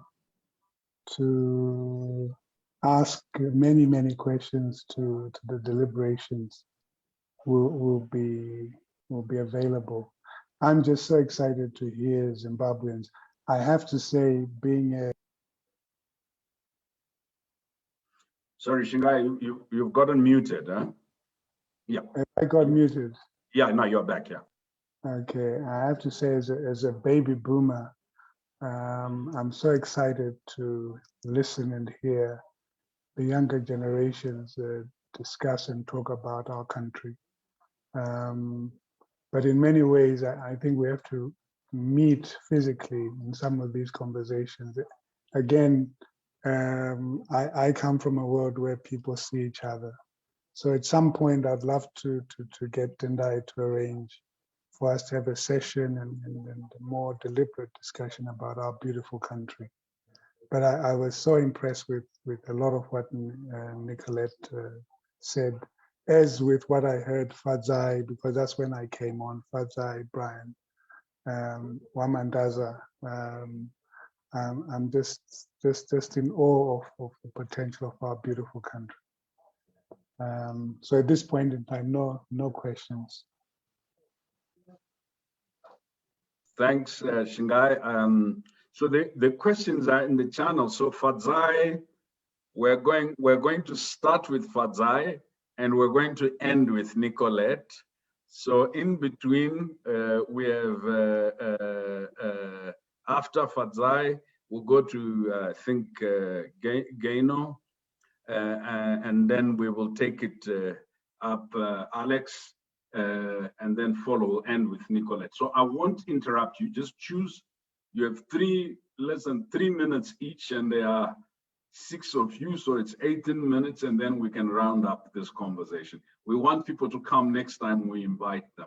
So Fadzai, any of the questions raised to you or anything said by any other speaker that you wish to comment on?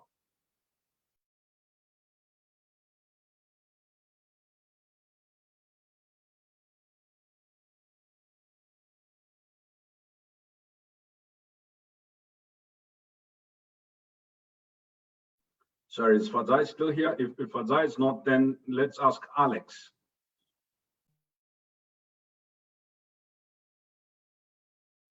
Thank you. Okay, thank you, Brian. I don't know if you guys can hear me. I think the problem is mostly with the muting and unmuting. So I think that's where people are getting stuck. Yeah, I mean, look, I mean, what's there to say? That's not been said before. I think that there was an issue that was raised by my brother Mashwana. Thank you so much. It's been a long time since I saw you. He raised a question about, he's saying that other people are saying our problems are because of the neo-colonial state, and how do I reconcile that with my point that there is a democratic deficit in Zimbabwe? Well, I don't think that the points contradict each other in any way. I think it is possible to understand the complexity of the Zimbabwean problem. Zimbabwe is a country that is, that came out of colonial rule 41 years ago. So no doubt there will be a number of issues to do with colonial legacy. One of the challenges, as I mentioned in my presentation, is that the post-independence government did not do enough to transform the colonial state. In fact, it was very happy to keep important parts of the colonial architecture. They favored the white minority regime, and now they favored the sort of black elites who took over. And that's what we have continued to have over the years. And of course, if you understand that the colonial state itself had a fundamental democratic deficit, there is no reason to doubt that even the post-colonial state, the post-independent state, is itself suffering from a major democratic deficit. So it's a huge challenge. The other point that I wish to make, and I think it has emerged from time to time in the conversations, is of course to understand that Zimbabwe does not exist in a vacuum. Zimbabwe is part of the community of nations, and for that reason, it is also affected by the technologies of global governance. We haven't had opportunity, and I hope that one day we shall have a session which shall allow us to discuss what we refer to as global governance. Technologies such as indicators, networks, and others, which impact the nation state and how they impact developing nations as well as developed nations, but more specifically how they impact Zimbabwe as a nation. I think that there are also some points which I might refer to as a part of the myth of Zimbabwe, multiple myths in Zimbabwe, which I think will also need to be critically examined, to be also debunked, to be debated. And unfortunately, we don't have enough time for us to do that. But I think it's the power of propaganda that we often see that some things that we take for granted actually become believable and therefore impede us from dealing with the issues that are of concern to us. The final point I should make, Brian, is that we must take responsibility. We are 41 years into independence. Zimbabwe is not the only country that was colonized. There are many countries which were colonized, even if our colonial experience was different and unique in its ways, but there are also many countries which underwent similar colonial experiences. They came out of them. They are not still crying about colonialism. They took the issues that were confronting them and they dealt with them. So in my opinion, we must take responsibility seriously across all generations. Thanks, Alex. Is Fadzai online?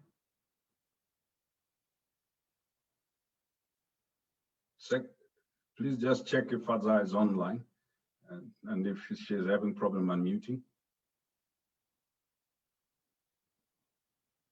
She's not here, sir. No, she's not here. Okay, so may we take Gano?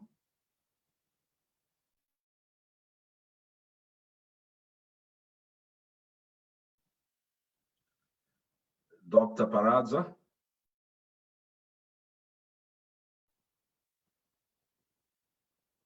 Okay, if Gano is not yet online, may I ask my Bishop, please go ahead.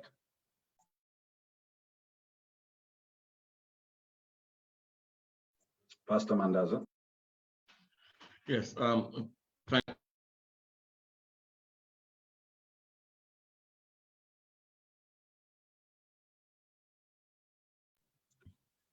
don't know. Thank you, Brian. I was trying to search. I didn't see questions. I know that there was an observation about these conversations starting at congregational level, and that's the idea that we want to pursue. That I think is necessary. That it happens in congregations and at community levels. I like what Trust mentioned about agreement, because you find that the background to where we all are as a nation has been fractured, and so being able to break down to a place of common national interest is a conversation that needs to take place within the church as well. And I also just want to pick up, I saw a question on the discussion from Shingai Mtasa to Nicolette with regards to the Jewish people reminding us of the Holocaust. And I think that was to do with Nicolette's point that there are certain things we now need to consign to history. And I think it's part of the role of striking the balance in nation building, that if we are able to address and unpack the issues of Gukurahundi, if we take it on, confront it, speak to it, address it, establish a memorial or something of the sort that reminds us of something that happened, it helps us never go back there again.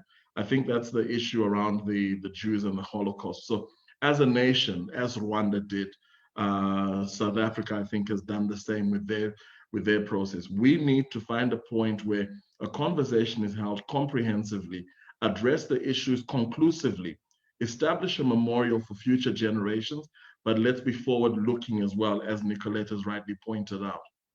Thank you.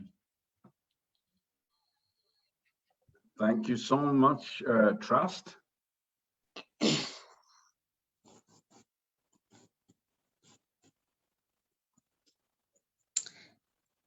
Yeah, so I'm just going to jump in. The question that I actually saw that I would answer is, how do contemporary institutions such as the government take responsibility of colonial injustices of the distant past? So I think this question, how it's structured, actually, this person was trying to say that, the current government might not be responsible of colonialism, but how do they redress and undo the social injustices that colonialism actually brought through? So I actually wrote a few points here on how our current government can actually, redress or address structural injustices now that we can't get to the perpetrator and compensate compensates the victims of colonialism.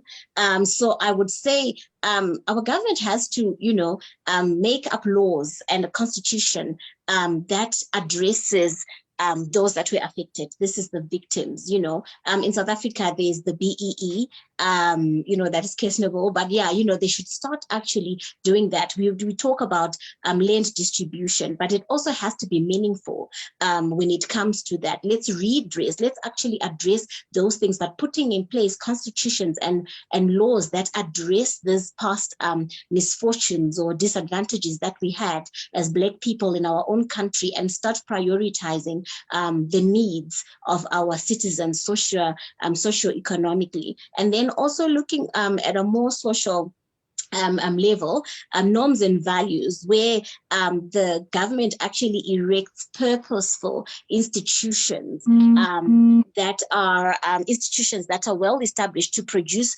longful and impactful results for citizens and generations to come, not only looking at those that were affected, but the generations to come. And these will actually satisfy the economic livelihoods, governance, cultural and religious orders of a country, and just the political transition from, actually leaving the political transition from colonial to post-independence to the current, and actually leave what they say they do. So I think, for me, that's how I would answer that question. I just want to make sure I've not excluded Trust, Fadzai, and Gaino. I'll make one more last call before I call on Dr. Mrisa. Are any of the three on? Trust, Gaino, or Fadzai? Thanks, Brian. Can you hear me? Yes, sir, I can. Oh, good. Well, I think I just got one question from Eddie Moyo, who says, well, he believes in a systems approach, yes, but where do we begin? And I think, Brian, where to begin shouldn't be difficult. One of the things that we need to use as a society is science. People talk so much about science to the extent that they forget what science really is. Science basically begins with counting 1, 2, 3, 4. Look at the pillars of peace, the pillars of development, or any of the pillars that we need in our society. I think what you need to realize is that we have a significant part of our population that believes that Zimbabwe has done so well over the past 41 years. And we have a very significant part of the population that believes that Zimbabwe has done horribly and terribly badly in terms of progress and so many of the facets of development. Now, with that, Brian, we don't have to bury ourselves in the ground and say, you know what, believe what you want to believe and put emotions in it. Let's sit down as a society, for starters, in the same way that we have strategic grain reserves. If you go, say, maybe to the Ministry of Agriculture, they'll tell you that Zimbabwe is left with 10% grain reserves, which means after 3 months, if we don't do anything about it, we will starve. The same can be done with all the facets of our economy. If it's about a well-functioning government, whether it's government effectiveness, whether it's participatory democracy, and so forth, empirical data can help us. It can help us say, this is where we are really, without necessarily differing, looking for areas of differences. Like I said, to sum it all, really, we need to look for areas of agreement. Let us agree that we have so much strategic grain reserves. From there, let us also agree that we have 15 million Zimbabweans. And also let us agree that we have 2,000 Zimbabweans or 2 million Zimbabweans that don't have enough food. Can we at least agree on that? And when we agree on that, then trust me, we have so much brain power, so much brain energy and brain capacity in our nation to be able to say, you know what, I think out of this area of common understanding that this is where we stand, let us move this way. And if we begin to differ at that level, the differences won't be as catastrophic as the differences we have now in terms of where we actually are at as a society. Maybe I could sum that up by saying, you know what, let us agree on the most basic thing. It will catapult us, Brian. Thanks. My brother, thank you so much. So I want to thank Dr. Tendai Mrisa and the amazing team that is going to tell us at Civio and the leadership of both Civio and UHAI. I'm going to ask Dr. Mrisa to come and thank our speakers specifically and to thank you all. I think it's often we don't speak of each other in these terms when people are alive. I think Dr. Mrisa is a visionary who has refused to be put in a straitjacket. He's constantly refused to be labeled using any single political label or to be populist in terms of because this is said by MDC, it's wrong, or because this is said by ZANU-PF, it's wrong. He's insisted in private and public conversation that evidence must drive how we analyze issues. He's not only a person who's urged us to look at the holistic national outlook, as much as we reflect on the tragedy in Matabeleland with the genocide, what Dr. Mrisa has reminded us is how certain provinces were punished. The Ndau people for Ndabaning Stole's role, some of the things that happened in places like Mberengwa, given the history of disagreements in the liberation struggle. But what he's urged us to do is that empathy begins with mutuality. Mutuality begins with transparency. Transparency begins with accountability, that we all must take responsibility for the sins of our nation, even the ones we did not personally commit. And in listening to other people's pain, not to diminish it. If I was not directly affected by Kukuraundi, I should not seek to diminish it. I should not seek to reduce it to a gamble or a conversation about history, about numbers. If I did not experience what people in the area normally called Ndau area experienced, I should not diminish it. It's not a beauty contest of pain. It is a challenge to the scar that tones the conscience of this nation. With or without our collective or individual pain, Zimbabwe needs to go ahead. And this is not blaming one person, saying the opposition has failed this or civil society has failed this. The purpose of this dialogue, as Dr. Mrisa will explain, is to begin to say beyond political parties, as citizens, we bear the responsibility of the mess that our country finds itself in.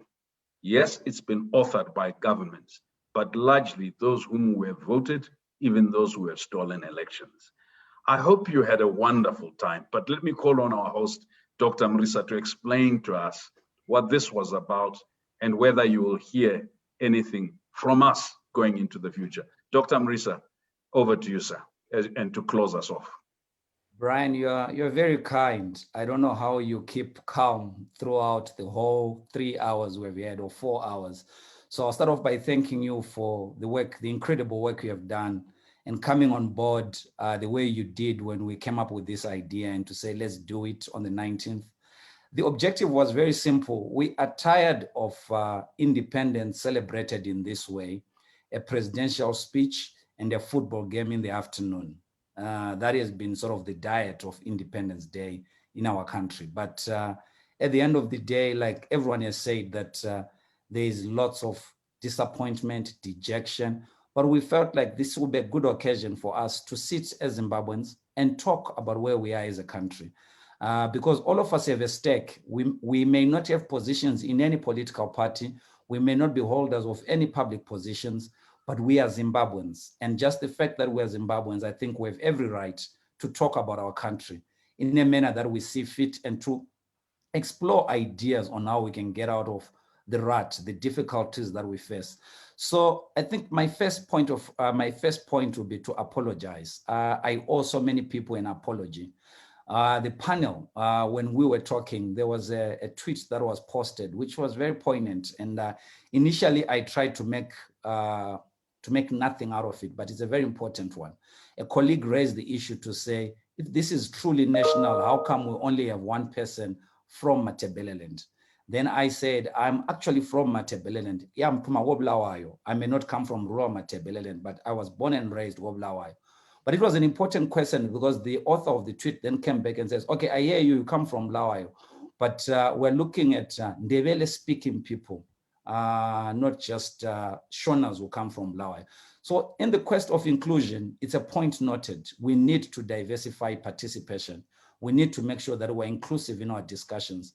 I spent the past 2 weeks trying to create a gender balance, trying to make sure that there are enough females and males, and so that we can have a balanced discourse. Then I also spent a bit of time trying to reach out to the ruling party, because others, when they saw that I had colleagues who had agreed to be part of this panel, were coming from the opposition, there was then a need for us to say, let's look for somebody from the ruling party. So I think there is need for that broadening. So for those who are offended by the lack of representativity in the panels, we do apologize. We'll try our level best going forward. For us, it was just, we were honestly, we're overwhelmed by the support we received from everyone who came onto this platform. This was supposed to be, initially it was a discussion that was going to include Sipo, Depros, myself, and maybe Samgeli Sochuma and others. It was just going to be a very one of those to say, what do we do about independence? We're worried about this, etc. But it grew thanks to Depros and Brian sort of thinking big at all times. So it grew to be this national conversation. So I'm so grateful to people who spent 30 minutes, spent an hour, spent 3 hours with us and 4 hours. Really grateful for your input and for your support. And to all friends that we abused and brought into panels. Alex was worried about the time zones, etc. Fadzi was not so sure what we were asking you to do, but still you came and you added something and you made a contribution to a discussion about Zimbabwe.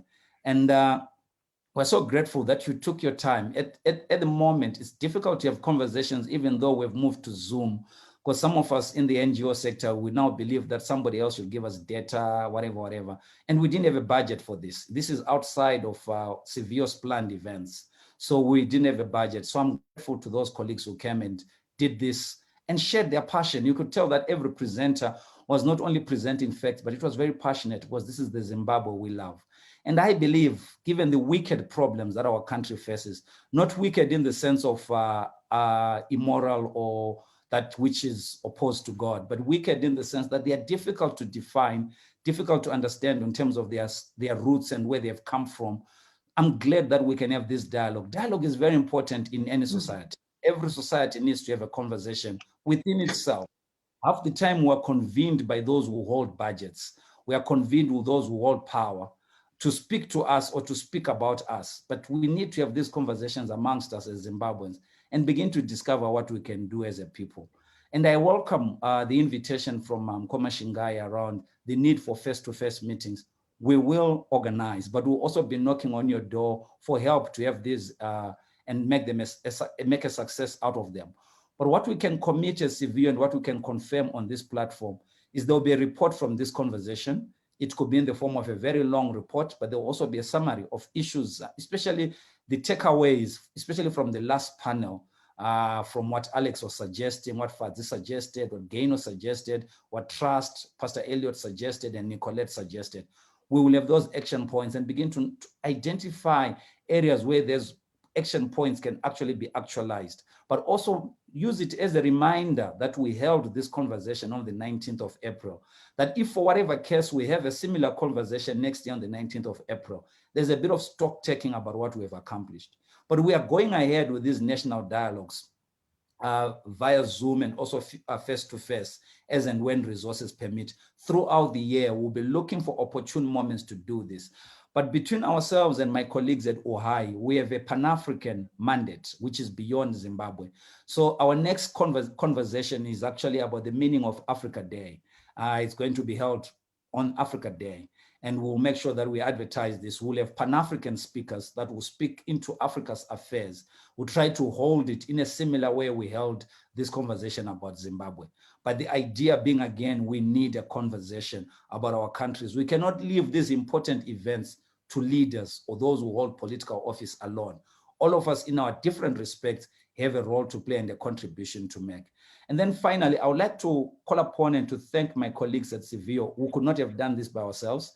They are my partners in crime, push them. It's actually a public holiday, but they're all at the office, making sure that everything is working. I'm grateful to Vuyiso Msembwa. I'm grateful to Joseph. I'm grateful to Eda, my partner in crime, my real boss. They think I'm the boss at Seville, but Eda is my real boss. Grateful to all the members of the team for what they've put together. And just to say thank you. And if you had not enjoyed independence, maybe you are energized by the conversation we've had. It's time for you to go and have some fun and enjoy independence.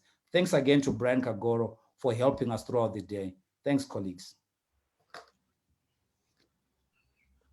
Zimbabwe is a great country. Let's make it great in reality. These conversations are inclusive. Going into the future, whether we're talking about Africa or global development, if you really want to participate, please do write to Seville. If you want to be a panelist or you want to moderate, please, we want as many organizations, as many Africans from wherever you come from. And thank you again, as Dr. Mrisa said. Tichaonan, Sizabonan at the next meeting. Tatenda zvikulu kwazvo. Zikomo kwambili. Enkosi.